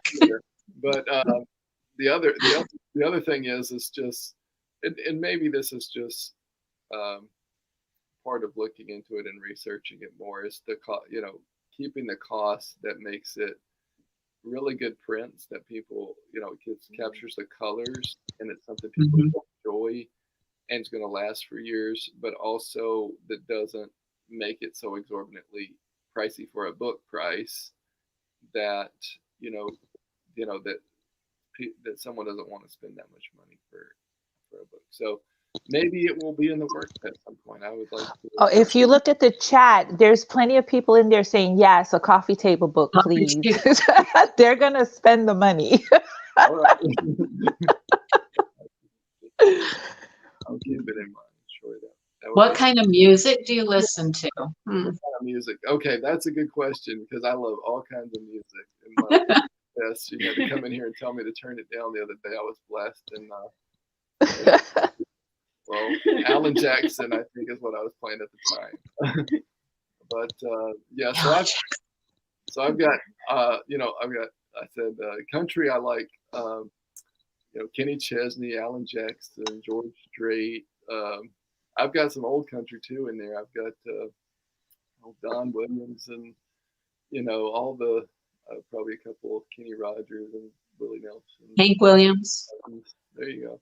So I've got some of that in there, but then I've got newer stuff. I've got my '80s favorites. This puts a date on me again, but I love the '80s. So I've got different things like Hall & Oates and Spandau Ballet, if anybody knows who that is. Simply Red, Huey Lewis. So, all right, yeah. And then I go, then I got alternative. I've got Nirvana and Dave Matthews and Three Doors Down, different ones like that. And then I've got jazz. I love Coltrane and Get all kinds of stuff. yeah, sure. So if you can name a genre, I probably have hundreds of hours of music on there. So I probably have something. I've got a few rap songs on there too. So it's just different, whatever I feel like listening to that day, right? So Molly's like Queen. Molly's a huge Queen fan. Actually, I don't have any Queen, but I do listen to some Sirius XM radio. It actually comes on my TV, so with my subscription on that, so I'll turn that on, and they've got different stations. So the stations I listen to are, let's see, I listen to I'll admit that I listen to the Love Song channel sometimes. Aw. I listen to Coffee House on there. They have like a coffee house going, and an alternative channel. I listen to that one. So it's it's an eclectic mix of different music. But music's like art. It's Yeah. another art form, and so you can appreciate. It's just like I appreciate different other painters who paint different style than I do, and the music is the same way. It's not so much the genre of the music as the beauty that went into making the music itself. What you get out of it, how it makes you feel. Yeah. Do you snack while you paint? Good question. I do on occasion, but not very much. And the reason being is because I guess I'm a little paranoid about the toxins that are in paints and in the mediums and things. It's just I don't want to ingest paint. So and use. In fact, one of these has lead in it and different things, and so I try to protect my health. In fact, I use I'll show you this. This is kind of an art guard.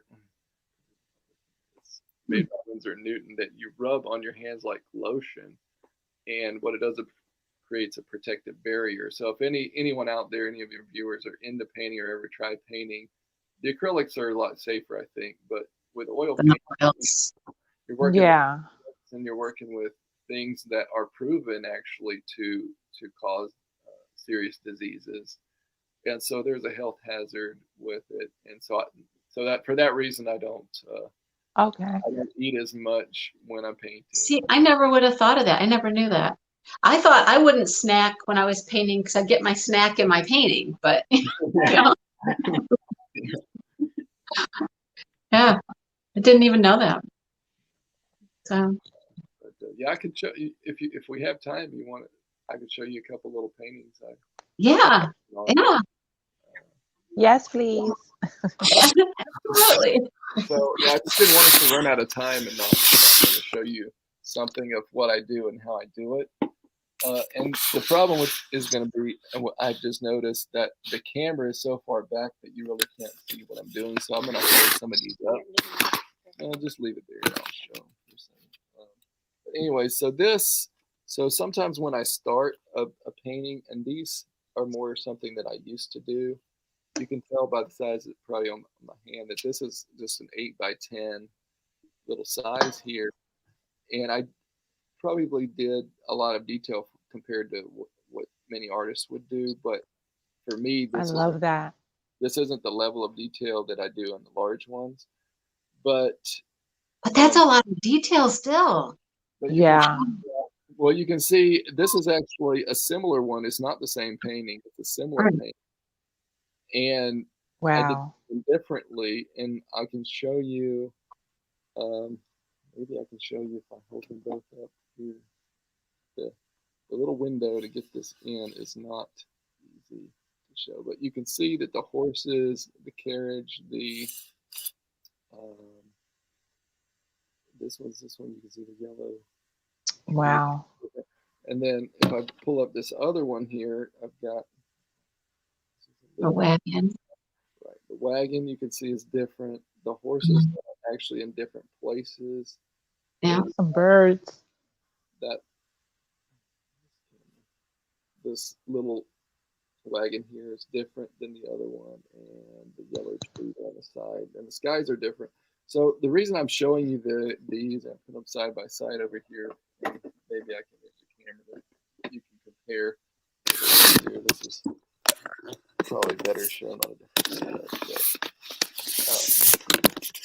Anyway, I painted these for a client who wanted a commission piece done. I don't do a lot of commissions anymore, but I used to do more of them, here and there when people would want them.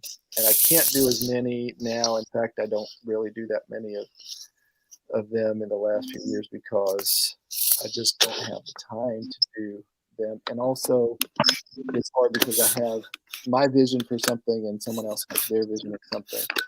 But and trying to capture their vision is the challenge here. Is why I have to paint these different scenes so they can tell me, okay, I like these, I like this horse better, or I like that, I like this wagon better, or I like the other wagon better than this one.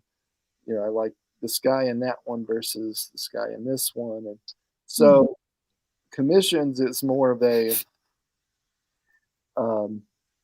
there's more, it's more work to it behind the setup and the scene itself for me. But this is how I would go about, I used to go about this a lot more with these little ones and setting up how I want the scene to be. Now I try to go more directly to the larger one as quickly as I can and not spend very much time here, since that's not going to be the finished piece anyway. But I wanted you to see that, there's a process for, and I actually did a third or fourth one of these as well. And this is of the Belle Meade Estate in Nashville, I believe it is, and you can tour this place. And the client who wanted this lives very close to here, and this meant a lot to them, this space. And so, I set it up differently. I had different ideas for how it might be, and gave them the choices on what they wanted. So I just wanted to share this to start with. And, that's a lot. That's a lot of work to get to your final product, isn't it? Right. If you look on my website, and they may even make this into a diamond art piece, I don't know. But if you look on the website, that the painting and how it actually turned out was a little different. I think it was more like this one, but with a few things changed. But you can see that painting became that commission piece did become another painting that people could enjoy. And the same is true of this one. I'll show you. There was a gentleman in Nevada who asked me to do a commission piece, and so he really loved the Truckee River. I think it's called the Truckee River. It's up in California, and he would take his daughter up, and they'd go fly fishing along the river, and there's a lot of mountains in the background. So again, I call these little color sketches. I guess they're more like color studies, but I would do these as a way to get a feel for, what is the customer really looking for? What speaks to them? So I'm almost doing multiple paintings here. Yeah. I am doing multiple paintings, multiple layouts and setup and design for how the painting might look for the client. So this was a lot of work, like I said, and another reason I don't really do that many commission pieces anymore, just because it's much easier for me to say, this was the vision I had, and I'm just going to go with that, and this is what I think will speak to people more, versus someone else thinking. So, like, how much time did it take you to do the small ones? Like, when you do one of the smaller ones, I mean, that looks like a lot of time invested right there in the small ones, even. It is. The small ones, I'm thinking back on these particularly, I would say I spent, I worked on them at the same time. So, if I'm working on a tree, I would have them all set up across. So I'm not just like working on one. If I've got yellow on my brush, because it takes so much time to switch colors with the brush, which may be different from diamond art. It's like, you got to clean your brush, or you got to switch colors. Oh, no. We stick with one color too. Okay, stick with color. Okay. So Yeah. You understand a little bit about maybe the changing of the color. If you're trying to switch colors a lot, it eats up a lot. Oh yeah, the confetti. Oh, yeah. So every time I'll use a lot of the same colors along, and there was actually a third or fourth one that I did with this. And so I would say, if I broke it down by days, it probably took me, if I went through these, it probably took me at least 3 days to do the 3. So a day each, maybe a little bit more, maybe it might have been more like a week to do all 3, but they have to dry in between. Mm. So I probably spent 2 weeks or 3 working off and on them. So it's not a linear, it's not like a consecutive day kind of thing because of the way the paint dries and the way that I don't want to work on the same thing day in and day out. So, Right. Right. But I'll just show you, got a little teeny tiny brush. I'll just put a few little highlights on one of these so you can get an idea of what I do here. So this is got a little, I don't know if you can see that, just a little bit of yellow here. I should bring it up here. And so I'm not in the camera. All right, there we go. So I'll take this little brush and I'll just make my little tiny. Tell me if I'm off camera. We got you now. A little closer here. I didn't count on this when I was planning that everything was so small and hard to line up. So I do apologize for that. No, you're fine. But so add some yellow to the trees. Yeah. So wow. you can see the similarities to diamond painting in that it's just more liquid and putting it where you want it to go. And the thing with these and the things with a painting is maybe a diamond painting you get it done and it's done, but these little paintings there's always more that can be done to them. And especially with me, it's like I always see I could put more detail and more highlights and more. I can make it a little better. And this little guy over here that you can see the guy fly fishing on. Mm-hmm. Yeah. A lot of great detail actually for this client on this one because I wanted to see which one he wanted to do first. But you can see that there's always more I could do to them to make them better. And it's not just painting. How much more time do I want to spend? It's I guess some of it's management too. It's not just I'm enjoying doing this, so I'm just going to keep spending all my day doing it. And so that's a harder decision than if I'm just doing it for my own enjoyment. Mm-hmm. Yeah, because you can always add other layers and other little colors here and there, and exactly. So I don't know if I held this one up to the camera. Yeah, it's so pretty. Someone is suggesting that you do a live on YouTube while you paint. That would be awesome. Maybe I should. Just turn your camera on. And yeah, you don't have to talk, just paint, they said. Yeah, as you can see, it's it's not.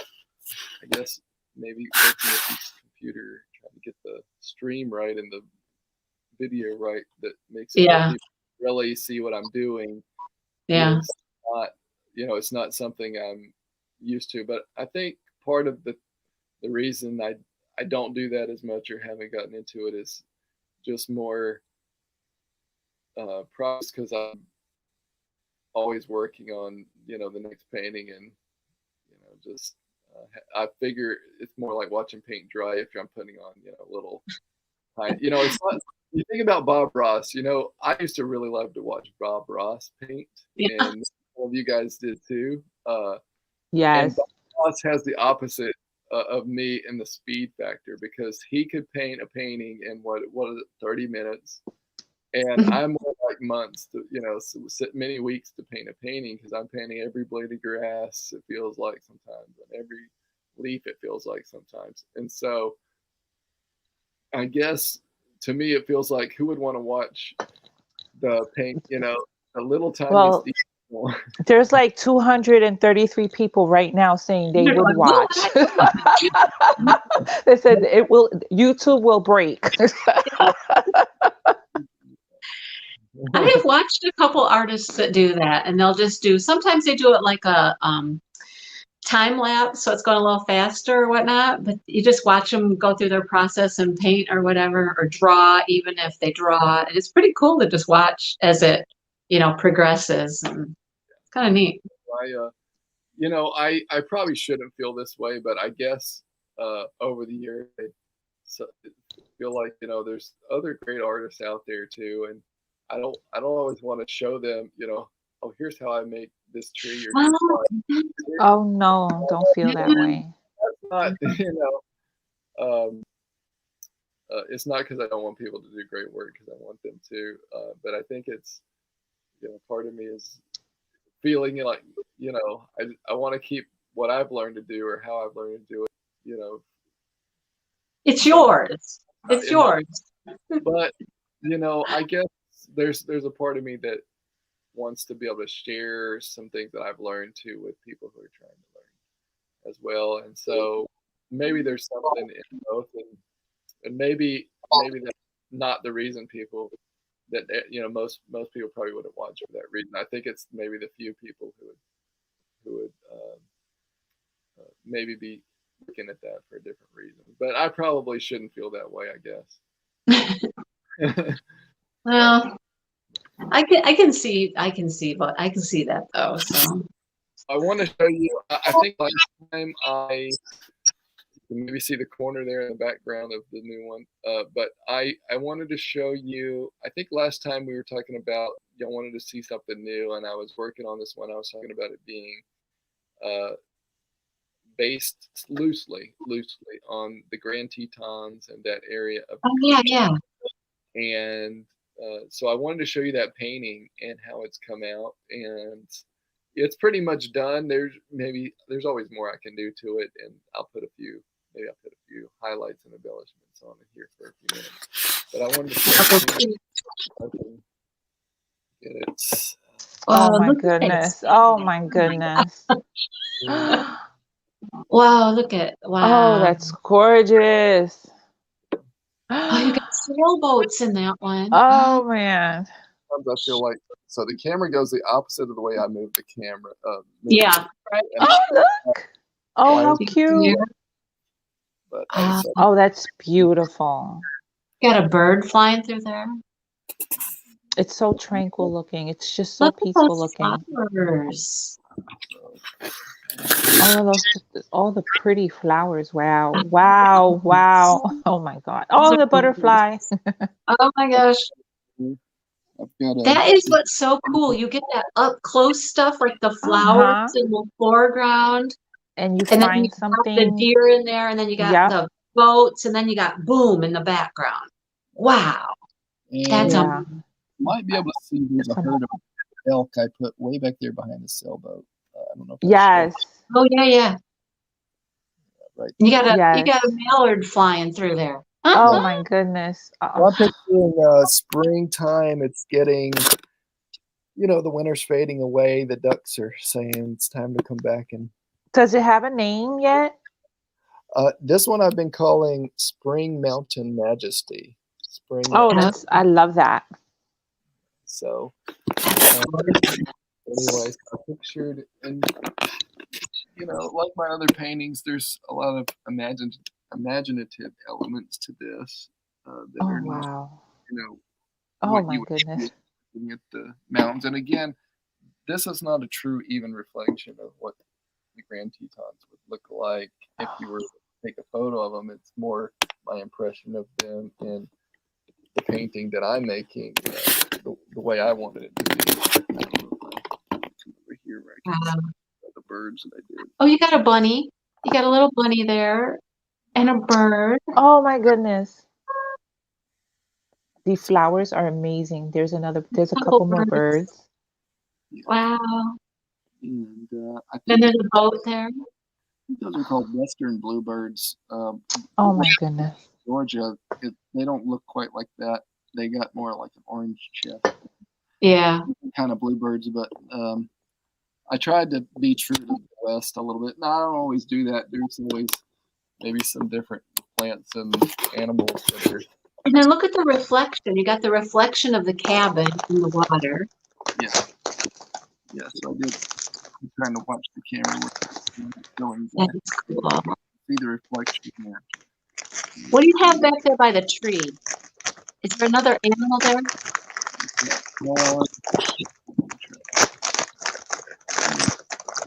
Yeah. This is a moose. Okay. Yeah. Another one is. Which one am I going with this? Right here. There's another moose there. Okay. And then over here on this edge here, I Oh, have there's one hiding back there. a little deer and a little hawk is Oh, microscopic. sitting on the branch. Yeah, Oh, that's cool. and then there's one flying down. Oh, wow. I love smoke. I love smoke that comes out of the chimneys.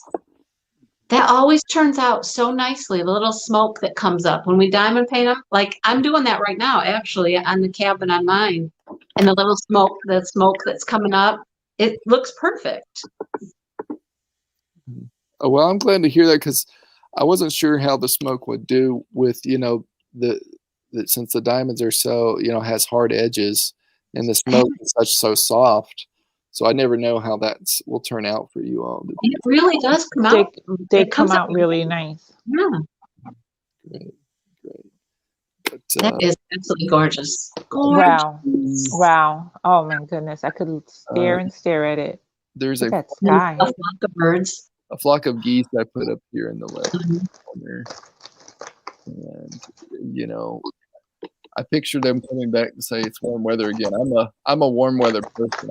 I just wait for the winter to be over. So maybe I paint this one just thinking the winter will be soon. And we'll all Well, somebody asked a minute ago, they said that you do a lot of fall colors, and so they asked if you liked fall the best, but Yeah. you do a lot of springy looking things too. And there are some winter ones. Yes. So that's a great question. I used to find myself only doing. I looked at my work and I said, most all these are just fall colors, and I guess I just got to where I was just doing so much of that fall color kind of work, and I just want to balance it out. So I have done more of the spring to try to keep that balance, and I find that the pastels of spring, it creates a different palette and a different the paint has a just different overall look. So I've tried to say branch out a little bit and just say, I really like the way these pastels come together too. So it keeps something new and different too, to say I'm going to paint this one in fall, paint this one in spring. I don't do quite as many winter scenes as I used to. That's just because it's more. I like the colors, and sometimes the winter scenes can be a little bit limiting because if people want to use them for just around the holidays, some people like to keep that up all year, and some people just want to use it around the holidays. So I guess I lean towards not doing quite as many winter as I used to, but I probably throw some in there sometimes. Yeah. Well, like with the Inspiration of Spring Meadows, everybody looks at that and they see purple. All they see is the purples and the pinks, right? That's such a pretty purple and pink painting, right? But It's when the you say purple, you Chuck. diamond paint it, I'm like, I was telling my friends, I was like, okay, I have diamond painted so much green and brown. There is really a ton of green and brown in there as well, besides all the beautiful purples and pinks that you see in the trees and the sky and stuff. But it's gorgeous. That's gorgeous. That's something that I try to do in my paintings is I try to use a lot of color, a lot of different colors that, I like color. Maybe I use it a little bit more than some other artists would choose to, but to me, it just makes things more lively. So, different, I guess different people's eyes are drawn to different things too, certain colors probably has our own uniquenesses. Certain colors stand out more to us. You know what, Mama, Brenda, I think that all of his paintings are a little vision of how he thinks heaven would look, right? Exactly. Yeah. Oh, Hi, Mama Brenda. That's gorgeous. Let me. So you think you're done with it? Are you happy with it? And this one has actually already been. I've taken it to the end already. So the scanner, is where they give me the digital file that I can then provide to someone like them, so they can make more copies of it. So in that regard, it's been scanned. I don't know why it keeps looking like it's turning upside down. But anyways, I've scanned it, and when I look back on the painting, I can always see more areas like, oh, I could do more with the grass back here. I could do, I can add more fur to this deer. You know, Yeah. it's the balance in as an artist of understanding when a painting is done or gets to a point where you want to do it. But I'm going to show you a few more highlights that I would do. Here's what I, you know, when I looked at this, I wanted to do some more to it. So I'll show you in this perspective, you know, in here on the water, I've got a little tiny. Sorry, I'm going to wiggle. I'm plugging in my phone. Wiggled. I take this and put a few. I got a little bit yellow. Come back and make it less yellow.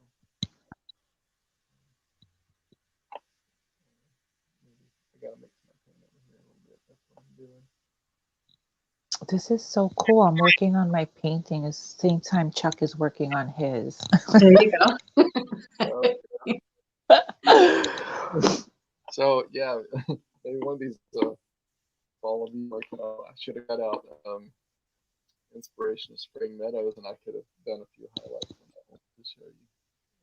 But what I do is I take this little brush here and I say I want more sunlight. Remember, you can hold this a little closer for me. And if I'm gonna get Deborah to a little closer. So I take this, try to zoom in as close as we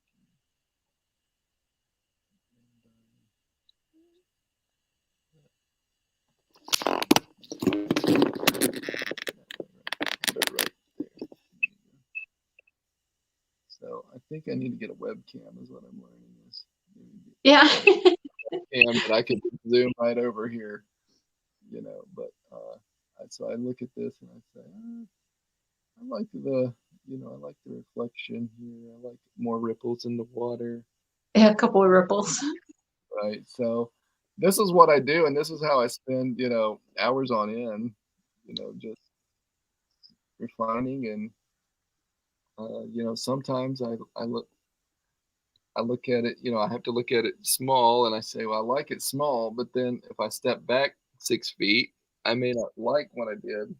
So then I have to go back and change it if I don't like it. And that happens sometimes, or I have to let it dry and paint back over it. I might say, well, this duck needs a little bit of highlight here on the top of them. Yeah, see, we look at it and we just think it's gorgeous just like it is. And you Well, like I say, there's always more that can be done in my style of painting. Now, maybe other artists' styles that may not be true as much, but when you're painting detail and realism, it's almost it's a blessing, but it's also a curse in that you can always see and find more. You say, you know, there's always more you can do. There's always a place that you can improve it, or it would be a little bit better. And everything's, you know, a fraction of a percent for that area. You know, it's a fraction of a percent better to do. a couple blades of grass. Exactly. So, you know, and there's a line where, you know, more detail isn't always better too. So, you know, it's just, you know, a lot of it's preference, and all of us are different in that way. And so I try to find that happy ground where I like the way it's turning out, or I like the way that it looks, and people can escape into, like we were talking about. You can step into the painting, you can feel like you're there. You can drift. I want to go cut some flowers. That's what I want to do. And even if it's not, if you zoomed in with a magnifying glass, it's not going to be like you were photorealism, as they might call it. Yeah. It'll be that, but it's something where you can step back, you can look at it on your wall, you can look at it while you're diamond painting it. Yeah, Lauren says, I understand the confetti now. There you go. Yep.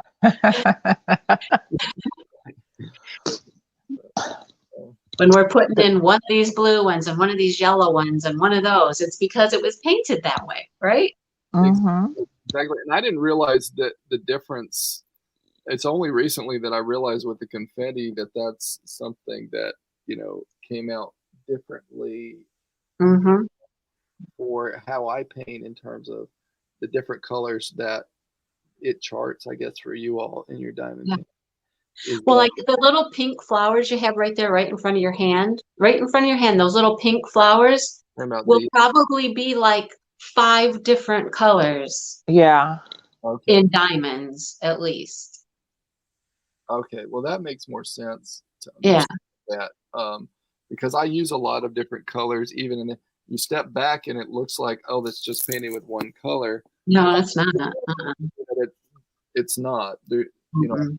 different colors in these flowers, or in the trail, or anywhere you look, and I try to do that to create the interest in it. To me, Mm-hmm. it's interesting to do that, and Mm-hmm. glad to hear that it's translating Yeah. on the diamond, Okay. the confetti, and Yeah. having the different colors next to each other is working. I worked on a brown tree today. It was a brown tree, and my brown tree had 6 different colors, shades of brown. Well, I'm surprised you all have all those different diamond colors and you keep up with them, because I don't know how you keep up with all the different colors. But like They're some of them coded. have like 60 some colors throughout the painting. Yeah. How many does yours have, Maritza? 57. Okay. Mine has 54, but I know that there's some that have over 60. So, yeah. So see, and I don't necessarily think about that when I'm painting. I just mix. I'm over here on my palette here. Let me see if I can back to my palette for people who didn't see earlier. I've just got these colors mixed up here, and whatever I'm working on the painting, I just keep mixing, and if I don't like it, I come back and I mix more over here, and Because you can change the colors just like by little fractions of, exactly. yeah. I got to get a webcam, I think, for this. Yeah, because this computer cam is not the best, but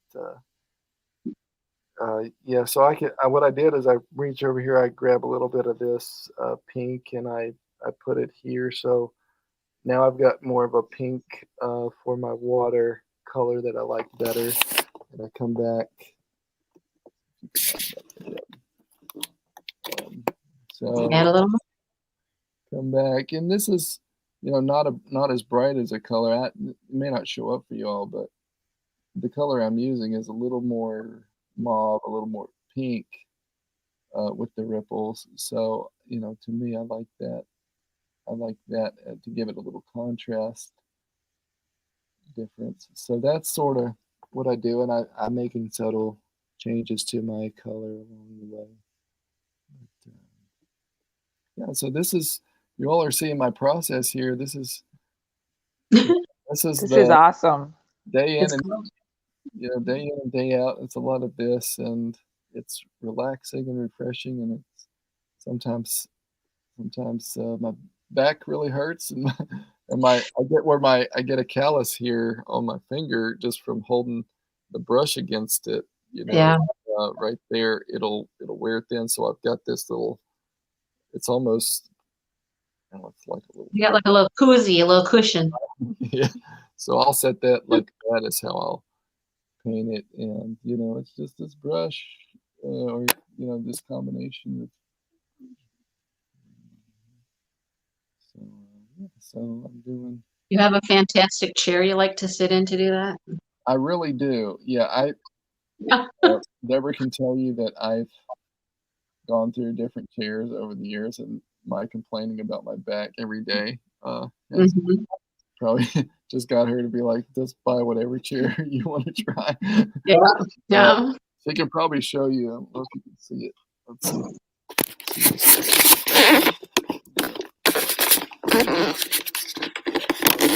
There is, or almost like a. So this is what I found that works the best for me. Nice. It is. So that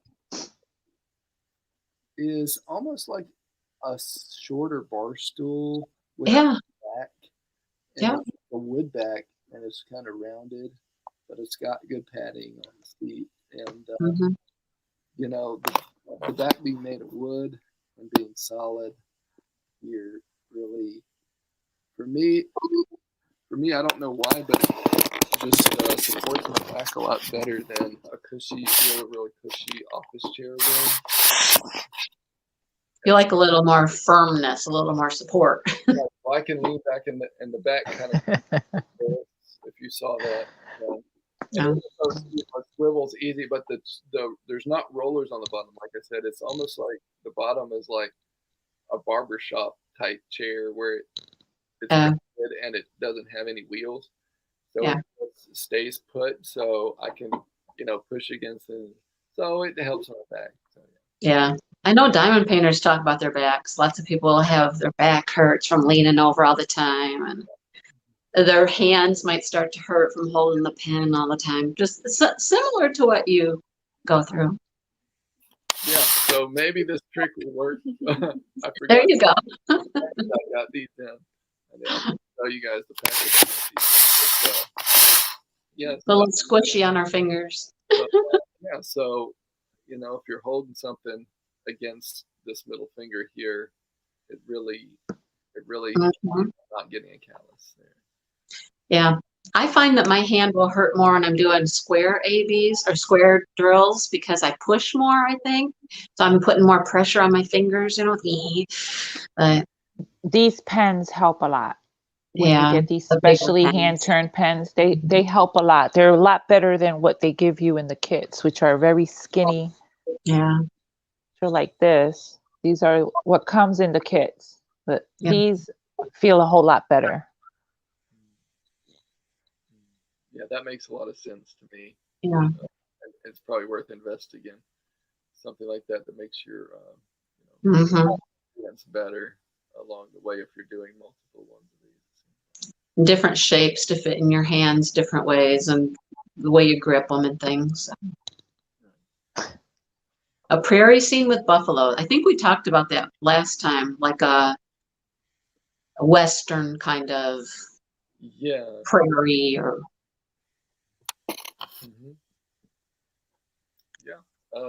Maybe I'll do more of those, over time. I like the West, and in fact, I had something pulled up here that I wanted to show you. Sounds like that's what you started with when you did that mural, right? Right. Yeah, that is. Actually, I lived in West Texas to go to college, and honestly, I'm gonna offend some people from West Texas. I'm sorry, but honestly, it was just ugly. It was ugly scribbling that I did like the sunsets and the sunrise. It's beautiful sunsets out there because you can see for miles on end. But the mesquite trees, they didn't do much for me. And maybe if you go way to the north of Texas, you get up in near Amarillo, it starts to get kind of mountainous a little bit more and little prettier. New Mexico is actually kind of pretty. I have some family live out there. And, I've been out there a few times. So if you get up near the mountains, there's some pretty stuff there. But I wanted to show. Sometimes when I'm painting, I have these cutouts that I have of from different magazines that I have trimmed something from. This is actually, I think, a magazine that my great grandmother had a subscription to, something from the West. I forgot the name of the magazine, but something. It was Western scenery. So I cut these out, and when I'm painting, I can reference. Okay, so this is what trees look like being distance out in the West or whatever. Pull that out, and I'll look at that while I'm painting, and my painting may not look like obviously what the Mhm. does, but it shows me. And then even for the Grand Teton paintings, I'll show you. You know, like I can pull up, you know, cut out a picture here out of a magazine. It's helpful to see how does the light fall on the rocks and Yeah. snow and that kind of thing. So, you know, I have a different mountain back here, and Good reference. it just gives me an idea, and then of of more shapes, the way the light hits things. I took years ago. I was going to do one of Atlanta. I actually worked on one of some down in Atlanta, and so I actually went down. Deborah and I went down, and that's her in this photo. And so we went down and I took some photos and I Some pictures. Yeah, and yeah, so here's a larger one. This is downtown Atlanta at that time. So That would be interesting to see you do something that was like cities or whatever. It's just it would be different, wouldn't it? I've thought about maybe doing that or trying that, and you know, maybe seeing how does it play with my style? How do people respond to that? And you know, it's I always kind of it's hard for me to guess what people will respond to and connect with the way that I do. And I know a lot of people who like my work love the grand scenery and the old houses too. They like the mountains or the trees or the things of that nature. So maybe people will like the city too. I should maybe try a little bit more. Or maybe a way to combine them both, like put some element of building or bridge and nature or, something like that. Yeah. There may be some ways to do that, and I'll show you one more maybe here since you mentioned that. I'll show you one more. Grab that. I'll show you. Yeah, I'll show you this one. It's probably something we could have done maybe on a different time, but I'll show it to you. And this is not one that I have.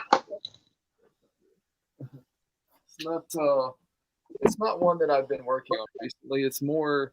This painting I'll show you is more where I did more of like an experiment, I guess you would say, of what would it be like to paint something different than what I usually paint, and almost paint it in a little bit using a little bit different techniques than I typically paint with, just to try things because it's fun to experiment and see what I can do.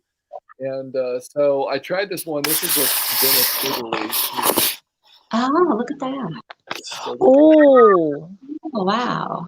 this is very different than what I typically do, and it's the water is actually probably has as much detail as what I typically do, but the buildings do not.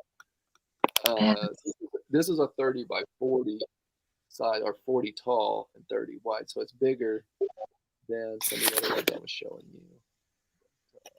That's cool. This way. That way. Yeah, that's neat.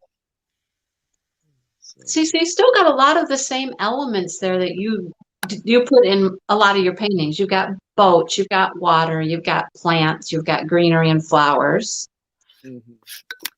Yeah, so there's a lot of overlap. I guess it's more of just a different feel for the scene, and being that it's a canal and it's in another country. And I have done a couple of other Italy pieces. I don't know if everyone's seen those or not, but Vibrant Italy we have, and A Beautiful Day. That's the one I'm working on. Okay. Yes, so that one, those two were of Italy too. So I did those kind of as something, because it just seems like that area, some parts of Italy are just kind of really intriguing to me, and something I wanted to try painting differently than what I normally do.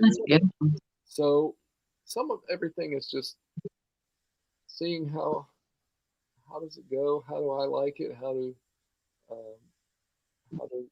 the other customers out there like it? How do people enjoy it? Yeah. In this one, you can see you know, the way that I did the wall, I actually used some different techniques to almost get like a lot of texture, a whole lot of different colors going on in there, and a whole lot of I don't know what the right word would be, but the way you would see a textured wall be, or you know, if you were really there, Oh, wow. all the different colors out and trying to capture that texture is different than using a little brush. Like I didn't use a little brush to do that. I used a much different process on something like that, and so it doesn't have the same detail in that result. To me, it's really different looking that than the other painting. So that's why I say it's maybe a little different than some other paintings. But you're right in that the flowers and the you know, the plants and the way that I really went after the reflections here with detail.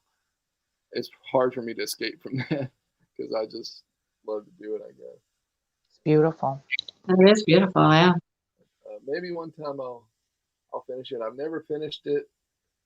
I've had it sitting around here for years, and I just work on it once in a while, and I never finish it because I guess. So you say it's not finished, and we look at it, and we're just like, it's gorgeous. I guess I never know when it's done because it's different style. Maybe it's the same, a little bit the same style, but it's just that I'm trying things new and seeing how it would look if I, you know, what would happen if I did this or that to it. So it's been just something that I'm experimenting with, but maybe at some point I'll put it out there, and who knows, there might be a diamond painting one day. Yeah.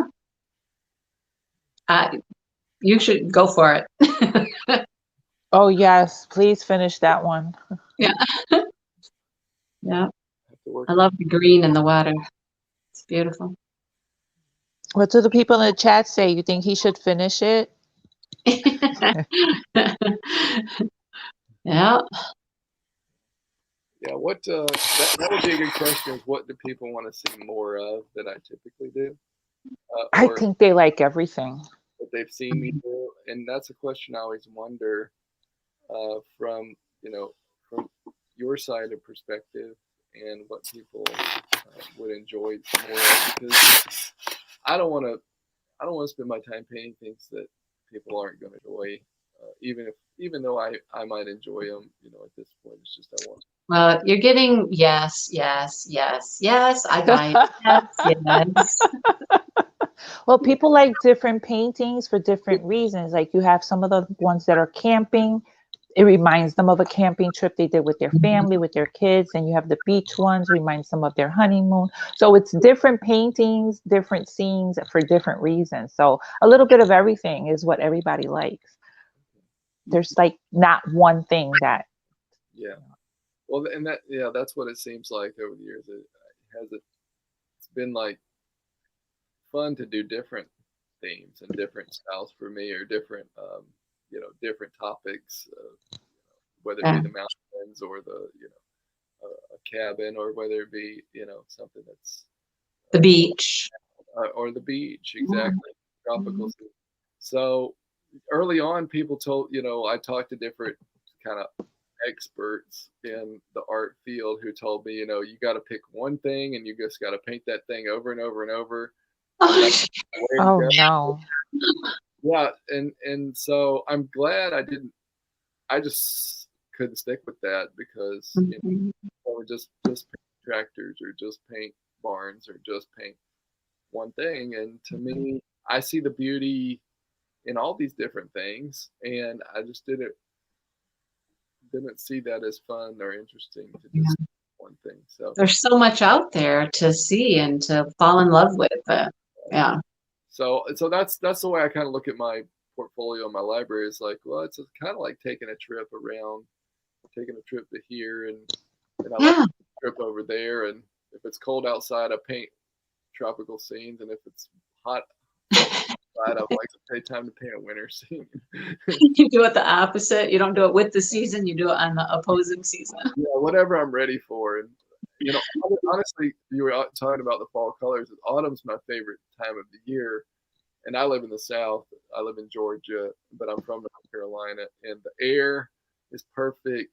I mean, you talk about perfect weather. It's just from really the middle of September through pretty much through Thanksgiving. It's just beautiful, perfect, crisp days. The bugs aren't out too bad, and the colors of the trees are beautiful, and you can feel football in the air. I'm a guy, so I go for the football. But so all that draws me to the fall, but just like different kinds of scenes and different kinds of seasons. That's cool. Well, they're beautiful. You're doing wonderful, wonderful work. It's just amazing. So thank you for letting us see everything, all the paintings you worked on and working on a painting, and it's been amazing. Amazing. Ever painted thank you so much. rainy scene? Rainy. That'd be interesting. What was that last part, Mindy? I didn't catch. What would be? Somebody was saying about a rainy scene, like with rain and stuff. Okay. Yeah, that would be something. I have not tried that. I tend to go for sunny, don't I? Sunny or at least the sunset. Yeah. Or maybe one of those thunderstorms where the sun is still shining and the rainbow is out. That sounds awesome. That would be something. I thought about doing at some point in time maybe something like a rainy street scene where you got the lights. You can get the light from the buildings themselves. Yes. I love the light, and so if it's so dark clouds, sometimes it's hard to find the light in there. But if you're familiar, if any of you have ever heard of G. Harvey, he used to do these old street scenes from Texas, like kind of, I guess he would paint from turn of the century stuff, and the mood in his really speaks to me. So I, always thought about maybe doing something in my own vision of what I would do. But I appreciate his work a lot. Yeah, it'd be cool. Well, everybody loves all of your work, so I don't think you could pick something that we would go, oh no, don't do that. Everything Not you at do all. is beautiful. So that makes me feel good, and I'm so appreciative to you, Mindy and Maritza, and the whole Diamond Art community. I wish I could see what everyone's working on, and how things turn out for you. And don't worry, I got something in the works. What are you going to do? Like a little slideshow thing? Yeah, in our Facebook group, everybody's been posting all their pictures and their progress and stuff like that. It's kind of fun to watch. So. Yes. Yeah. Now that would be something that I would like to see. I would like to see what people do and how it turns out. And definitely, it's in the works. Yeah, it's in the works. If there's something that turns out that I can look through, I would love to see the work that people are putting in, because I don't always see them as done diamond art pieces. I don't always get to see what everyone out there is doing, and it's inspirational to me and meaningful to me to see how other people use it and what they do with it. You see one coming to life right here. Yeah, I've been watching it. In our Facebook group, there's a whole bunch of them listed. Our pictures are in our Facebook group, so there's a bunch of them there if you want to go look. And on Instagram, the hashtag. And on Instagram. Mm-hmm. Yeah, go to Instagram and just hashtag chuckalong3. You'll see a whole bunch of progress there. Okay, chuckalong3 on Instagram. All right, that's something. Chuckalong3. Yep. Yeah, just someone nicknamed her diamond painting Chucky Penny. That was Bev B. Yeah. There's a lot of nicknames. So we're the Chucksters. All right. Yeah. And somebody just the other day said that now chucking is a verb. So we made it. Yes. We're chucking along. Chucking That's what we do now. along. I'm chucking. Makes me feel good. So we You've made become new a household name. But thank you so much for spending some time with us and bringing so much joy to so many of us with your beautiful art, and Yeah. allowing the diamond painting world to grab some of that art so we can have it in our homes. Thank you Yeah. so much. Well, I appreciate you saying that, and I am thankful to you all too, because it means a lot to me that you've accepted my work and Oh made it yeah. known, and it's something that you want to work on, and it's something I feel like it's something connecting with everyone out there who's Yes. doing it. I feel a connection there that Yeah. people will Awesome. like what I do, and it's I just don't I don't see it personally. It's not about me. It's about what I've been given to do, and what I've been blessed to do, and that you all enjoy it is really more important to me than anything, and that you make it your own and have You fun. are definitely blessed with a gift. You definitely were blessed with a gift that you have Yes. shared with the world, and Yes. makes everybody's lives better. It really does. So Definitely. Well, it's encouraging, and that's really encouraging to hear it. I think all of us have things that weigh us down, keep us from doing Mhm. work we want to do, we aspire to do, we know we should do maybe, or things we're just distracted in life, or life gets heavy, and hearing being on the show, it's always a positive force. It's always something that lifts me up and helps me Oh, good. Yeah. to Mutual admiration for each other here, huh? Yes. I'm my wife talking about all the time that we how appreciative to the diamond art community that we are. We appreciate your work. So You guys are wonderful. I think we got a good thing going, don't you? Yeah. Yep. Sounds People great. are already talking about the next one, and they're already chosen their painting. Oh yeah.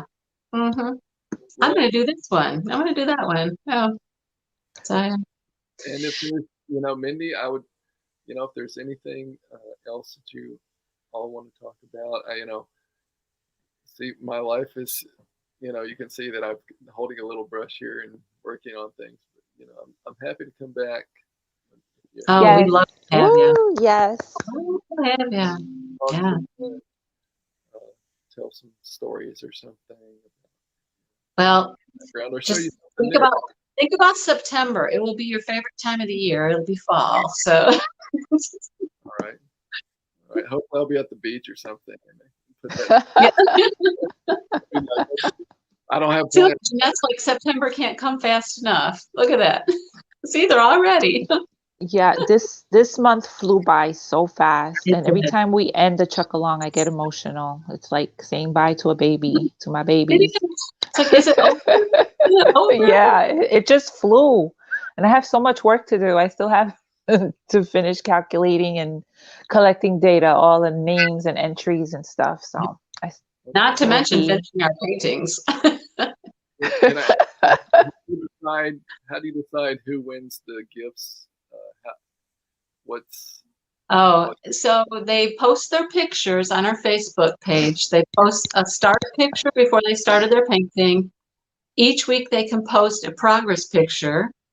And at the end, when they finish, they post a finished picture. So they get like points, like little entries for each picture that they've posted throughout the month.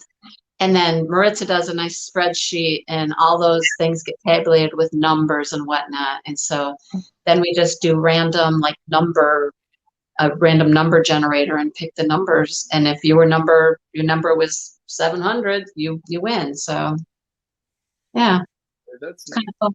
Yeah. sounds great. Well, Yeah.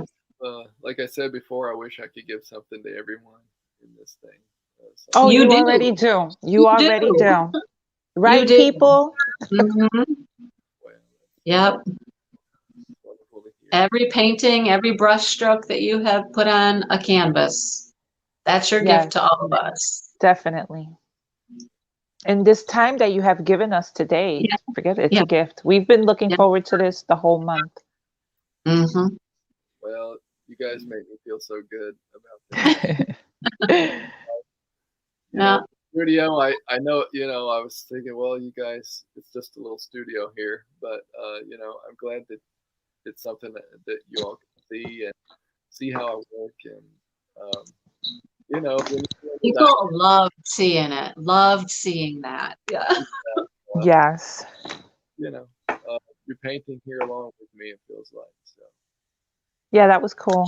Thank the girls. Thank the girls for coming and spending time with us too. It was great to meet Yes, your it was family too. great to meet them. Yes. You have a beautiful family.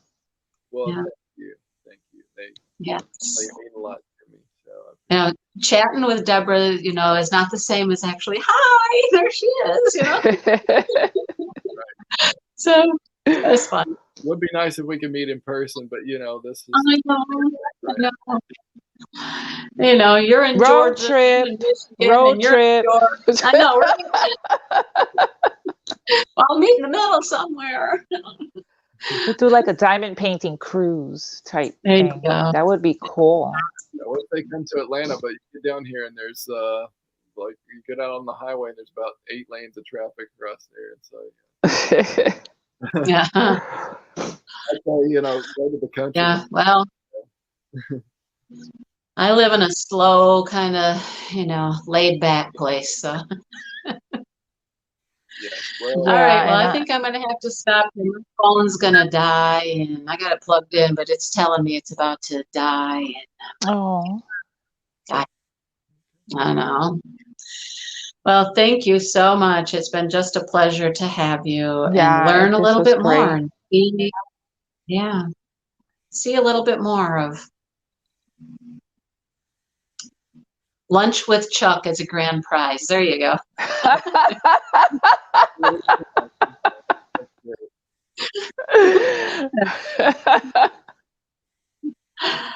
All right. Well, I guess we're going to go. So Bye, it guys. was Thank great. you, Thank everybody. you so much. Thank you, Thanks. Chuck and your family and Mindy, everybody. Thank you so much. We will chat again. So thank you so much. All right. I'll see you guys later. Bye. Besos, everybody.